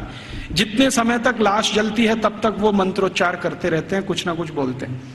तो मंत्रोच्चार हो रहा है, पत्नी उसकी प्रदक्षिणा कर रही है, तो एक चक्कर उसने लगाया और उनकी अपनी भाषा में सबके सामने हाथ जोड़कर कहा कि आज मेरे पति का स्वर्गवास हुआ है, समाज में ऐसा कौन सा समूह है जो मेरी सुरक्षा की जिम्मेदारी लेगा। वो प्रश्न पूछ रही है और बड़े सुंदर शब्दों में वो कह रही है कि भारत के शास्त्रों ने हमेशा स्त्री को सुरक्षित रहना ये आवश्यक है, क्योंकि उसको जीवन बढ़ाना है, तो इसलिए उसको सुरक्षा की जरूरत है। प्राकृतिक सुरक्षा भी चाहिए, दूसरे तरह की भी सुरक्षा चाहिए। क्या मेरी बेटियां जिम्मेदारी लेंगी? बेटियों ने हां बोल दिया तो आ जाएगी, नहीं बोला तो फिर चौथा चक्कर लगाएगी। फिर वो पूछेगी कि क्या समाज के प्रतिष्ठित लोग, जिनको हम क्या कहें महाजन लोग मेरी जिम्मेदारी लेंगे? अगर उन्होंने हां बोल दिया तो आ जाएगी, ना बोल दिया तो फिर चक्कर लगाएगी पांचवा। फिर वो पूछेगी कि इस समाज के आचार्य लोग, उपाचार्य लोग मेरी जिम्मेदारी लेंगे? अगर हां बोला तो उनके पास आ जाएगी, नहीं तो वापस। और आखिरी चक्कर सातवां जब लगाएगी तो वो पूछेगी कि क्या पुरोहित हम समझते हैं पूजा पाठ करें, क्या पुरोहित मेरी जिम्मेदारी लेंगे? अगर पुरोहितों ने हां बोला तो उनके पास आएगी, नहीं तो चक्कर लगा के गांव छोड़ के चली जाएगी और गांव कहेगा कि वो सती हो गई। ये है सती होना। और इसको बिगाड़ दिया। अंग्रेजों ने क्या कहा कि उसको जबरदस्ती चिता में धकेल देंगे और ये कर देंगे। फिर वो जाती कहां है, उसके पीछे पीछे मैं गया तो उस गांव का कोई मंदिर होगा, वहां जाएगी और अपना बाकी जीवन उसी मंदिर में बिताएगी। वो ये कहती है कि जब कोई जिम्मेदारी नहीं लेगा तो अब भगवान मेरे लिए जिम्मेदारी लेंगे, तो मंदिर में जाके पूजा करेगी, पाठ करेगी, अपना जीवन उसी से चलेगा उसका। और जैसे ही वो मंदिर में जाके पाठ पूजा करने लगेगी तो समाज की आदरणीय हो जाएगी और सब उसको साष्टांग दंडवत प्रणाम करेंगे। फिर हम गोंड लोग कहेंगे कि ये हमारी सती है। हम उसको एक्सप्लेनेशन क्या देंगे? वो पति के साथ जिंदा जला दी गई, वो सती है। सती होना कोई ऊंचा कर्म रहा है इस देश में, हम उसको समझ नहीं पाए। अंग्रेजों ने जो डिस्क्रिप्शन दे दिया उसी को अंतिम मान के हमने अपना मान लिया कि ऐसा ही कुछ होता होगा। ये होता है, और ये सिर्फ गोंडों में ही नहीं होता, भीलों में भी होता है। गोंड हैं, भील हैं, जितने तरह की जनजातियां हैं, ज्यादातर में ये होता है। तो मैकॉले कह रहा है कि भारत में तो स्त्रियों का स्थान बहुत ऊंचा है, परिवार में ऊंचा है, समाज में ऊंचा है, भाषा उनके यहां से निकली है, फंक्शनल नॉलेज उन्होंने समाज को दिया है, इसलिए इनके लिए तो सब कुछ विशेष होता है। इसलिए गुरुकुलों में आचार्य स्तर पर बहुत स्त्रियां हैं, ये हैरानी की बात नहीं है। वो कहता हमारे समाज में उल्टी स्थिति है, स्त्रियों का स्थान सबसे नीचे है, इसलिए हमारे यहां हर काम में वो सबसे पीछे है। तो इस तरह की कुछ बातें हैं जो मैकॉले के डॉक्यूमेंट्स बताते हैं, और विलियम एडम ने इससे भी ज्यादा कुछ खोज की है, और उसके डॉक्यूमेंट्स इससे भी आगे की कई बातें बताते हैं कि भारत के ये जो गुरुकुल हैं, इन गुरुकुलों का योगदान क्या है समाज में। तो विलियम एडम ने एक गुरुकुल की कहानी लिखी है अपने दस्तावेजों में। आंध्र प्रदेश में कावेरी नदी के पास विशाखापट्टनम से थोड़ा दूर एक गुरुकुल है, उसका नाम गांव का मैं भूल रहा हूं। तो वो गुरुकुल है, उसने क्या योगदान दिया है, तो वो कहता है विलियम एडम कि ये जो गुरुकुल है ये बहुत पुराना है और उसके दस्तावेज पुराने हैं। 12वीं शताब्दी का वो गुरुकुल है, और वो गुरुकुल है सिविल इंजीनियरिंग का, कंस्ट्रक्शन में सिविल इंजीनियरिंग का। तो कहता है इसका योगदान क्या है, तो विलियम एडम कहता है कि इस गुरुकुल के विद्यार्थी और आचार्यों ने मिलकर कावेरी नदी पर एक डैम बनाया है, बांध बनाया है, जो दुनिया का सबसे पहला बांध है। मुझे नहीं मालूम था विलियम एडम के डॉक्यूमेंट्स पढ़ने के पहले कि दुनिया का सबसे पहला बांध भारत में बना है। फिर जैसा उसने डिस्क्रिप्शन दिया है उसको खोजते खोजते मैं पहुंच गया एक दिन, और अपनी आंखों से देख के आया कि वो डैम अभी तक जीवित है। उस डैम पर तेलुगु भाषा में एक पत्थर लगा हुआ है जिस पर तारीख है सन 1238 में वो बना है। आज से लगभग 800-825 साल पुराना है। और वो डैम की विशेषता क्या है, पत्थर और चूने से बना है। और आप जानते हैं दक्षिण भारत में सबसे ज्यादा प्रवाह वाली नदी है कावेरी। कावेरी जो है ना पेरेनियल रिवर है, साल के 12 महीने पानी रहता है उसमें, और पानी का फ्लो सबसे तेज है और पानी का दबाव भी उसका सबसे तेज है। तो कावेरी नदी पर जहां सबसे तेज गति से पानी बहता है उस नदी पर बांध बना दिया। बांध की लंबाई कितनी है और उसकी चौड़ाई कितनी है, लगभग 1 किलोमीटर 1.5 किलोमीटर के आसपास उसकी लंबाई है। 1.5 किलोमीटर लंबा बांध है। और बांध बनाया कैसा है, ऐसा है जैसे जेड होता है ना, जेड ऐसे फिर ऐसे फिर ऐसे फिर ऐसे फिर ऐसे जेड शेप में पूरा बांध है।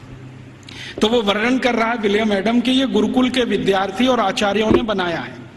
इसकी विशेषता क्या है, तो विशेषता ये है कि ये जेड शेप में है। जेड शेप में क्यों बनाया, स्ट्रेट लाइन में क्यों नहीं बना दिया, एक रेखीय रेखा में क्यों नहीं बना दिया, तो कहता है इसका जवाब मुझे नहीं मालूम क्यों बनाया। बहुत दिन मैं भी सोचता रहा कि ऐसा क्यों है। अब मेरे समझ में आया थोड़े दिन पहले कि ये जब सीधी रेखा में आप कोई दीवार बनाए और पानी बहुत तेज गति से आए तो दबाव इतना ज्यादा है कि बहुत जल्दी वो टूट जाएगा।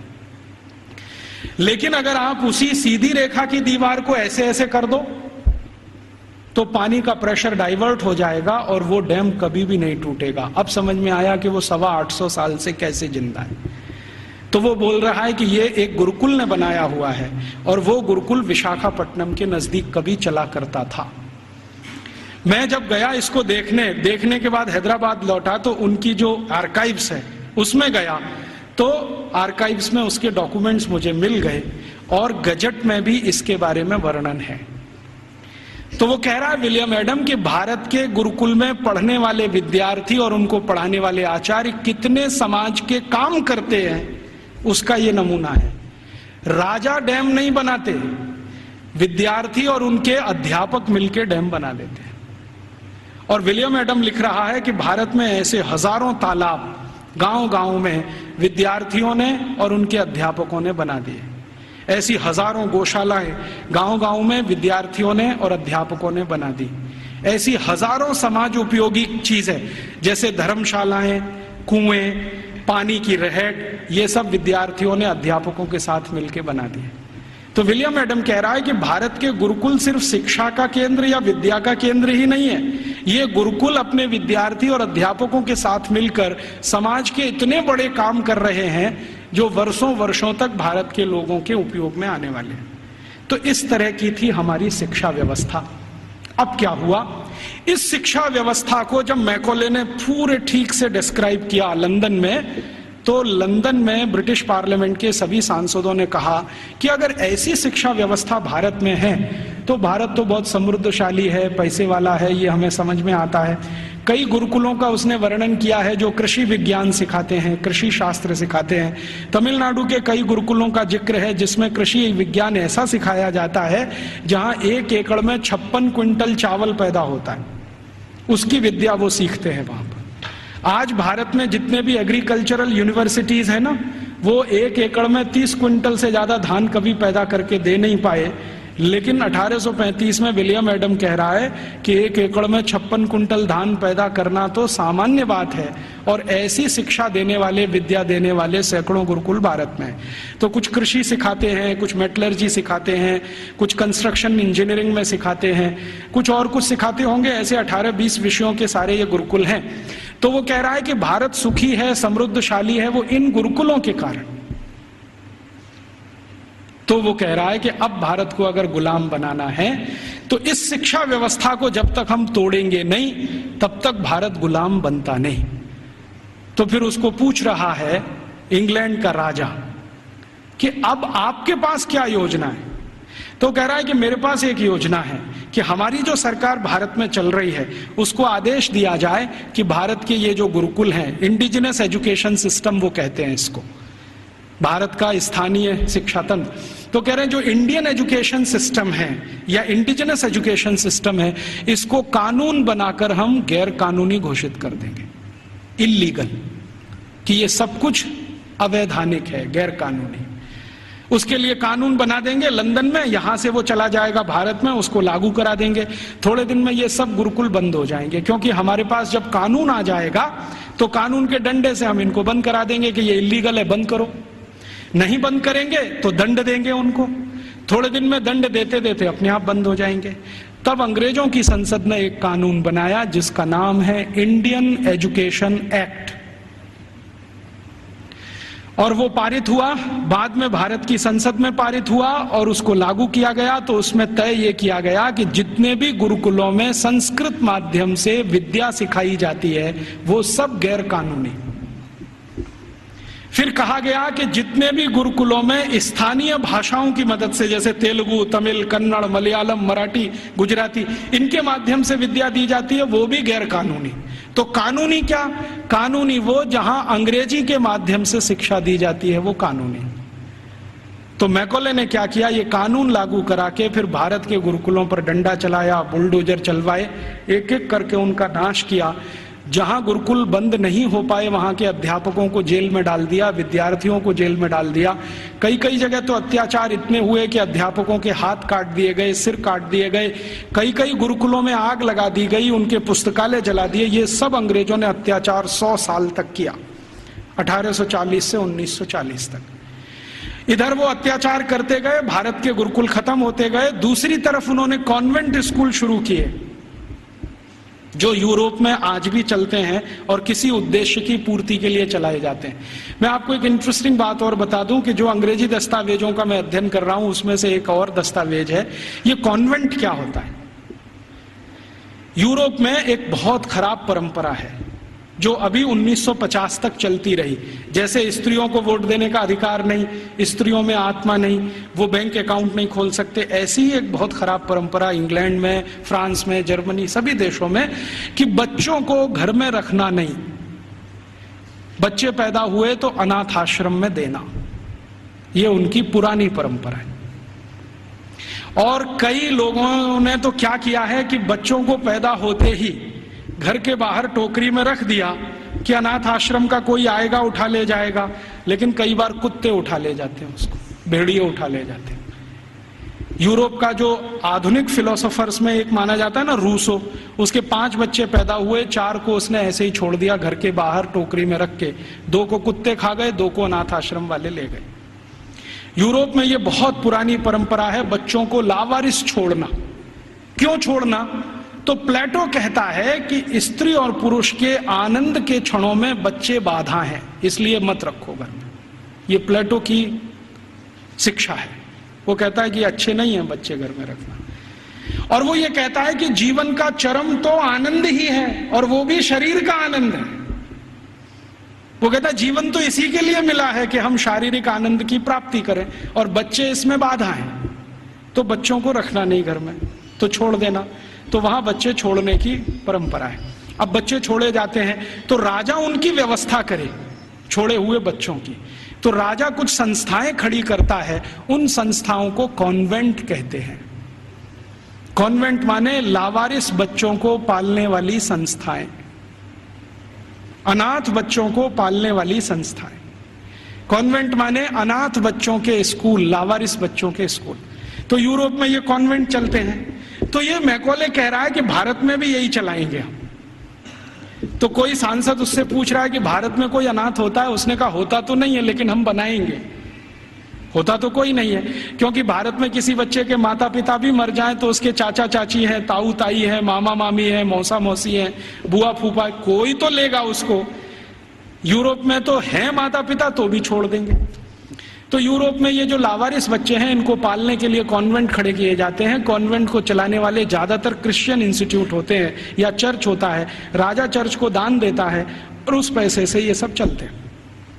तो सबसे पहला कॉन्वेंट इस मैकॉले ने भारत में खुलवाया, कलकत्ता में। और उस कॉन्वेंट में कोई पढ़ने नहीं आता था, तो इसने दूसरा कानून बनवाया कि जो भारतवासी ईस्ट इंडिया कंपनी और अंग्रेज सरकार की नौकरी करेंगे और कलकत्ता में रहेंगे, उनको अपने बच्चे यहां भेजना आवश्यक है, नहीं तो नौकरी जाएगी।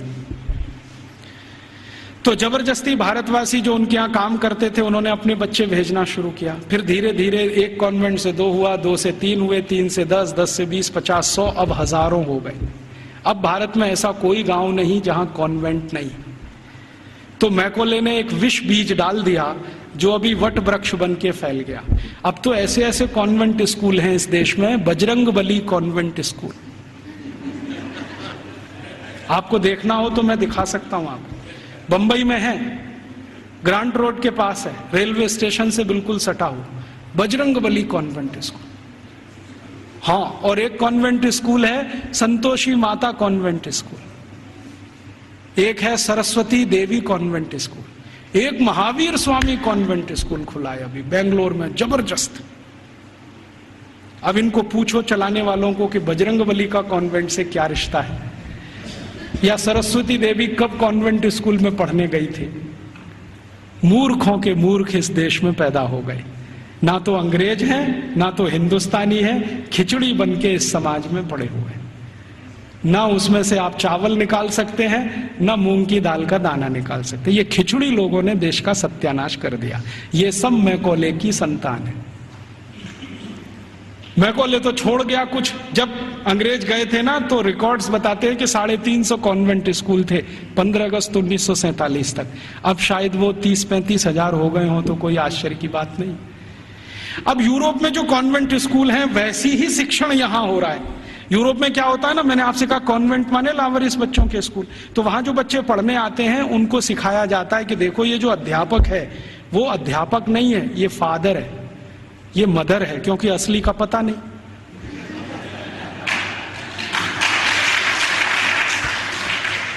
असली का तो कुछ पता नहीं, लावारिस है, किसका है बाप उसका और कौन है उसकी माँ। तो स्कूल में जो पढ़ाने वाले होते हैं ना टीचर, तो पुरुष है तो फादर, माने ओल्ड एज है तो फादर, और यंग एज है तो ब्रदर, और ओल्ड लेडी है कोई तो मदर, और यंग लेडी है तो सिस्टर। तो कॉन्वेंट में उनको बुलवाते हैं, ये फादर है, ये मदर है, ये ब्रदर है, ये सिस्टर है, क्योंकि असली नहीं है। अब हमने भारतवासियों ने बिना सोचे नकल कर लिया उसका।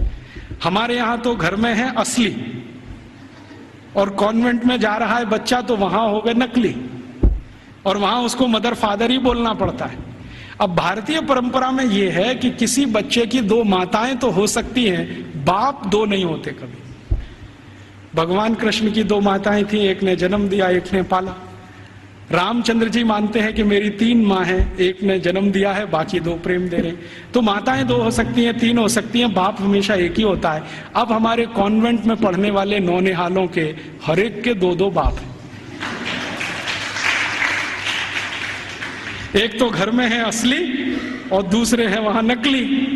और मैं आपको अंग्रेजी की एक शब्द की व्याख्या करता हूं। अंग्रेजी में एक शब्द होता है जो गाली के रूप में इस्तेमाल किया जाता है, बास्टर्ड। बास्टर्ड वही होता है जिसके 2 बाप होते हैं। तो हमने अपने अपने नौनिहालों को सबको बास्टर्ड बनाने का धंधा शुरू कर दिया है और बड़े गर्व से कहते हैं मेरा बेटा सेंट मैरी कॉन्वेंट में जाता है, जीसस कॉन्वेंट में जाता है, फलाने कॉन्वेंट में, ढिमा के कॉन्वेंट में। फिर उन कॉन्वेंटों में बड़ी बड़ी विचित्र विचित्र चीजें सिखाई जाती हैं। आजकल सिखाया जाता वैलेंटाइन डे, सेलिब्रेट करो वैलेंटाइन डे। ये वैलेंटाइन का किस्सा क्या है? वैलेंटाइन का किस्सा ये है कि यूरोप में, मैंने कहा ना बच्चों को साथ रखने की परंपरा नहीं है, ऐसी ही एक बहुत खराब परंपरा है बिना शादी के साथ रहने की। एक शब्द चलता है यूरोप में, लिव इन रिलेशनशिप, माने शादी तो करनी नहीं है लेकिन साथ में रहना है। और ये क्यों ऐसा है? इसमें छुटकारा आसान है, सवेरे किया शाम को निकल गए, कहीं दूसरे के घर में घुस गए, फिर तीसरे के, फिर चौथे के। तो जैसे कुत्ते घूमते रहते हैं ना, ऐसे। लिव इन रिलेशनशिप माने कुत्ता संस्कृति। लेकिन मुझे कई बार लगता है भारतीय कुत्तों से भी ज्यादा खराब यूरोपियन कुत्ता संस्कृति। भारतीय कुत्ते फिर भी थोड़े वफादार हैं, यूरोप वाले तो उतने भी नहीं है। तो ये लिव इन रिलेशनशिप का चक्कर बहुत है। और आपको सुनकर आश्चर्य होगा कि पहले से और आज तक यूरोप की 70% प्रजा बिना शादी के रहती है, बिना शादी के रहते। आप अभी भी जाके देख लो, लंदन में, पेरिस में, कहीं भी। अमेरिका में तो ये प्रतिशत 78% है, बिना शादी के रहते हैं। अब बिना शादी के रहते हैं तो पत्नियां बदलती हैं, माफ करो पत्नी तो हो ही नहीं सकती, स्त्रियां बदलती रहती हैं। उनको वो विचित्र विचित्र नामों से संबोधित करते हैं। इंग्लैंड में एक नाम चलता है Mrs Lloyd, Mrs Topno, Mrs ये, मिसेस वो, माने ये उसकी रखेल है जिसके नाम से कहा है। मिसेस माने पत्नी को छोड़कर कोई भी महिला जिसके साथ आप बिस्तर शेयर करते हैं वो सब मिसेस होती है। तो वहां तो ये है सारा खेल, स्त्रियां तो शादी के बिना, पुरुष तो शादी के बिना। तो कभी कभी बीच बीच में यूरोपियन लोगों को कुछ अच्छे विचार भी आ जाते हैं। तो 4वीं शताब्दी में, आज से लगभग 1600 साल पहले, एक व्यक्ति पैदा हो गए रोम में, उनका नाम था वैलेंटाइन। वो चर्च के पादरी हो गए। उन्होंने भारत का साहित्य कुछ पढ़ा। भारतीय साहित्य बहुत जगह फैला है, हम सब जानते हैं। तो वो पढ़ लिया, उनके विचार बदल गए। उनका कहना है कि सबको शादी करके ही रहना चाहिए। और वो प्रचार करने लगे गांव गांव घूम के कि भाई शारीरिक संबंध बनाओ तो पहले शादी करो। तो राजा जो था उस समय, क्लॉडियस नाम का एक राजा था रोम में, वो कहता था आप ये क्या बकवास करते हैं? वो कहते थे ये बकवास नहीं है, बहुत अच्छी जीवन पद्धति है। पूर्वी भारत में, पश्चिम भारत में, सब जगह यही चलती है। वहां के लोग बहुत अच्छे हैं, स्त्रियां बहुत अच्छी हैं, आप भी अगर इसमें आ जाओ तो बहुत अच्छा होगा, बीमारियां कम हो जाएंगी वगैरह वगैरह, समाज व्यवस्थित हो जाएगा। तो वो घूमते थे गांव गांव, प्रचार करते थे भाई शादी करो, शादी करो, शादी करो। और राजा जो होता था वो रोकता था कि शादी क्यों करना, हमारी तो परंपरा है बिना शादी के रहना। तो राजा और वैलेंटाइन का झगड़ा चलता था। तो वैलेंटाइन साहब क्या करते थे कि जो भी शादी करने को तैयार हुआ उसको अपने चर्च में बुलाते थे और उसकी शादी करते थे। ये सिलसिला उन्होंने 20-25 साल चलाया। अब वो राजा बहुत परेशान हो गया, तो एक दिन उसने वैलेंटाइन को फांसी पर लटकाने का आदेश दे दिया। तो 14 फरवरी सन 498 को वैलेंटाइन को फांसी पर लटका दिया गया। तो जिनकी उन्होंने शादियां कराई थी वो बहुत दुखी हो गए, तो उनकी याद में उन्होंने वैलेंटाइन डे मनाना शुरू कर दिया। तो ऐसे वैलेंटाइन डे आया। अब उनके कॉन्वेंट में वैलेंटाइन डे मनाते हैं, अब हमारे भी कॉन्वेंट में चालू हो गया वैलेंटाइन डे, वैलेंटाइन डे।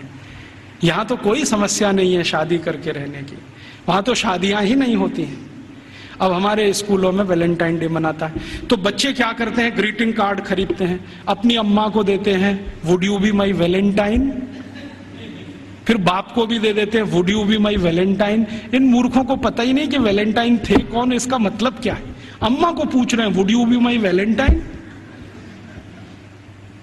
अभी थोड़े दिन पहले बंबई में मैं एक बुजुर्ग आदमी को मिला जिनकी 75 साल की उम्र है, उनके पास 18 ग्रीटिंग कार्ड आए वैलेंटाइन डे पर, और सब में एक ही बात, would you be my Valentine. 75 साल के बुजुर्ग आदमी से लड़कियां पूछ रही है would you be my Valentine. ऐसा अधकचरापन है। ये सब कॉन्वेंट में से हमारे बच्चे सीख सीख के निकल रहे हैं। और इन कॉन्वेंट स्कूलों में क्या क्या सब सिखा दिया। वो कहता था ना मैकॉले ये कहता था कि ये जो कॉन्वेंट स्कूल हम चलाएंगे इनमें शिक्षा मिले ना मिले, संस्कार अंग्रेजियत के हम जरूर देंगे।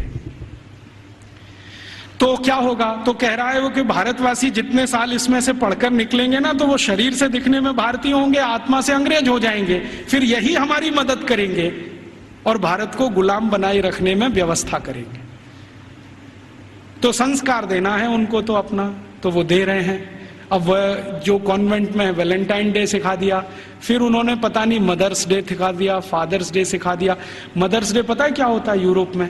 यूरोप में एक और बहुत पुरानी परंपरा है, प्लेटो के समय से चली आ रही है, कि बच्चे जब पैदा हुए ना तो घर में तो रखने नहीं है, बाहर छोड़ देने हैं।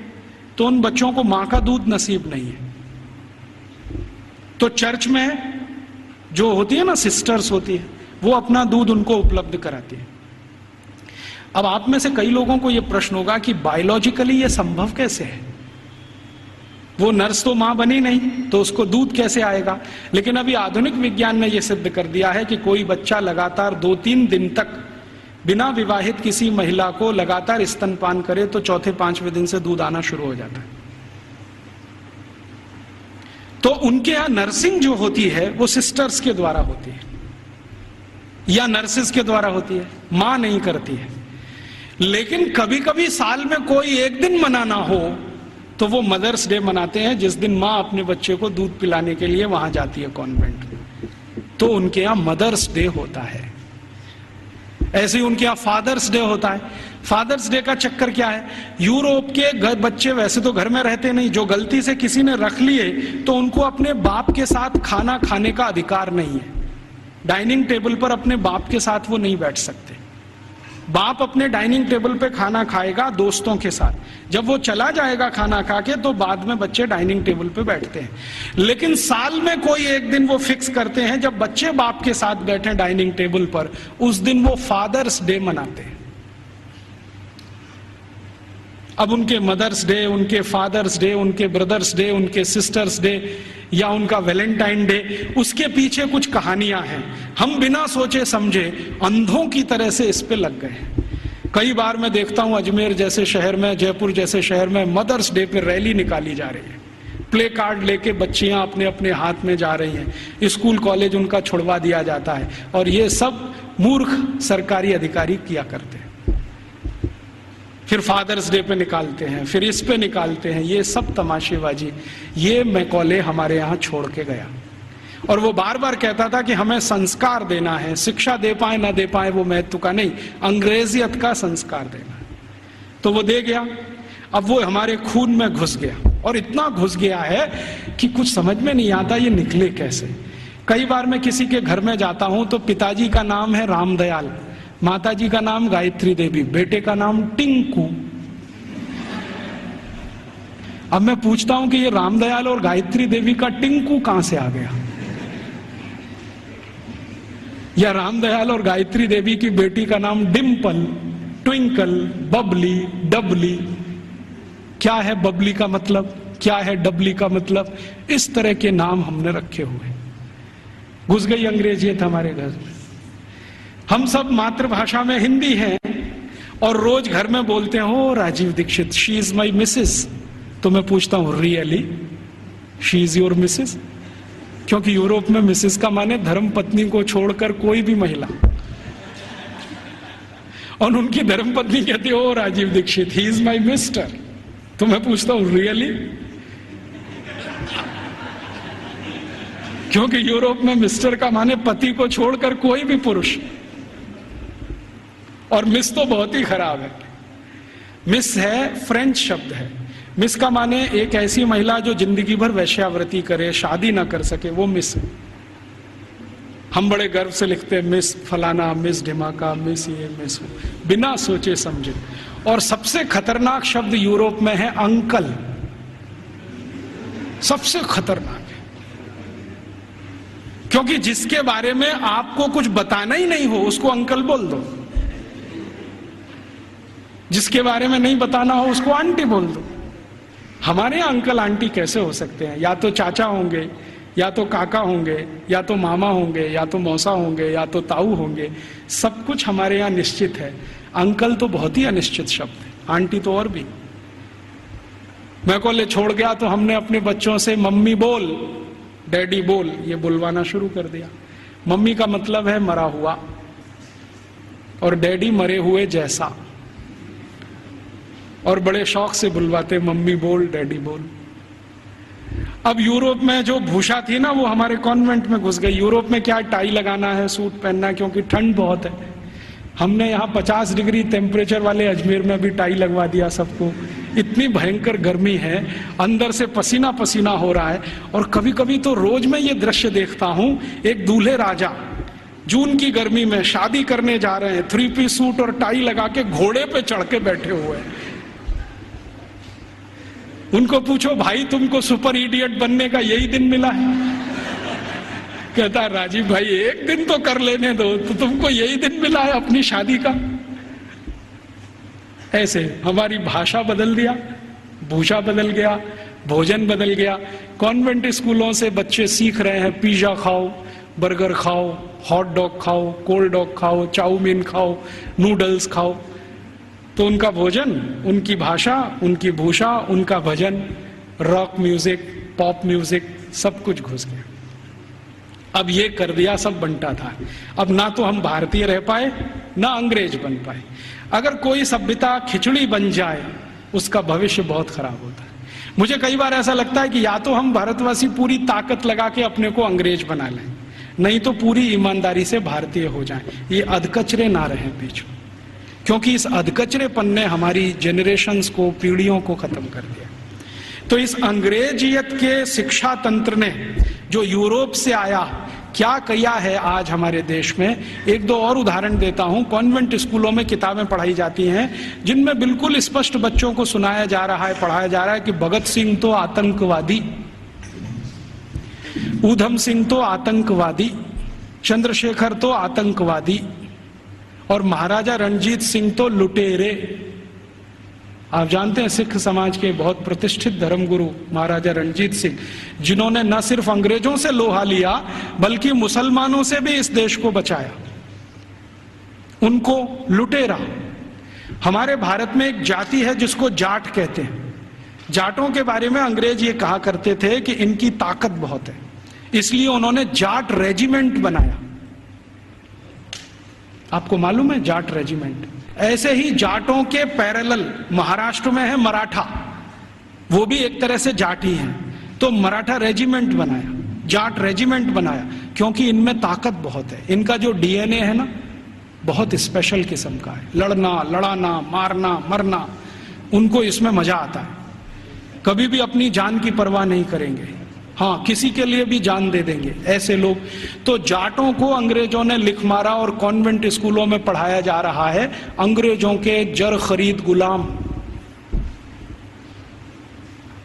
अब ये बच्चे बार बार पढ़ रहे हैं, रोज रोज पढ़ रहे हैं, रोज रोज पढ़ रहे हैं, रोज रोज पढ़ रहे हैं, तो थोड़े दिन में मान ही लेंगे कि हाँ भगत सिंह तो आतंकवादी था, ऊधम सिंह भी आतंकवादी था। क्योंकि एक झूठ को आप बार बार कहो, बार बार कहो, बार बार कहो, तो 10-20 साल में सत्य तो हो ही जाएगा। एक कॉन्वेंट स्कूल की हिस्ट्री की किताब में मैं पढ़ के आया, और वो किताब मैंने संभाल के रखी हुई है। झांसी की रानी लक्ष्मीबाई ने भारत की आजादी के लिए कुछ नहीं किया,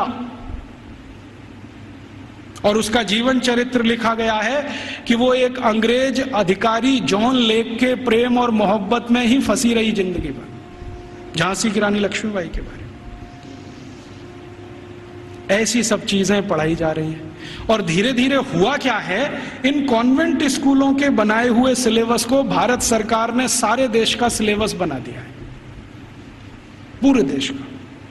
अब संसद में भले ही कितना हंगामा हो, लेकिन सरकार कहती है जी सत्य तो यही है, क्योंकि अंग्रेजों ने लिखा है। और हमारे प्रधानमंत्री भी कहते हैं सच्चे सत्यवादी तो अंग्रेज ही थे जो हमको ये सब सिखा के गए। ये स्थिति हमारे देश की है। तो ऐसी गंभीर स्थिति में हम सबको सोचना है, आज शिक्षक दिवस है, तो हम सब सोचें कि इस शिक्षा का क्या करें जो यूरोप से आई है और हमारे देश में जड़ जमा के बैठ गई है। मुझे बहुत कष्ट होता है आपको ये बताते हुए कि भारत में जो कॉन्वेंट स्कूल चल रहे हैं, आप जानते हैं इनके पास सबसे ज्यादा भूमि है भारत देश की। मैंने संसद में एक प्रश्न करवाया था, आप यहां बैठे हैं, मेरे एक दोस्त हैं अखिलेश कुमार करके गोरखपुर से, और सॉरी उसके पास के क्षेत्र से सांसद हैं। मैंने कहा जरा ये पूछ तो लो कि भारत में सरकार के बाद किसके पास सबसे ज्यादा जमीन है। तो उत्तर आया कि सरकार के बाद सबसे ज्यादा जमीन चर्च और उनके कॉन्वेंट स्कूलों के पास ही है। रेलवे से भी ज्यादा जमीन इनके पास है। और हजारों हेक्टेयर जमीन एक एक रुपए के लीज पर दी गई है। हजारों हेक्टेयर, 1 रुपए का लीज, 2 रुपए का लीज, माने साल में वो 1 ही रुपया देते हैं, हजारों एकड़ जमीन भारत की इस्तेमाल कर रहे हैं और उनकी मिल्कियत है। 1820 से अंग्रेजों की सरकार ने ये जमीन देना शुरू किया, 2006 तक ये आबाद गति से चालू है। हमारी ही जमीन है, हमारा ही पानी है, हमारे ही संसाधन है। पहले मैं क्या सोचता था कि इन कॉन्वेंट स्कूलों में डोनेशन बहुत देती होगी सरकार, लेकिन संसद में एक जब सवाल करवाया तो पता चला कि सरकार का डोनेशन तो 10% ही है, बाकी समाज का डोनेशन। अकेले मैं मुंबई का आंकड़ा आपको दे रहा हूं। बंबई में जितने कॉन्वेंट स्कूल चलते हैं उसमें 92% हिंदू समाज के लड़के लड़कियां पढ़ते हैं, 92%।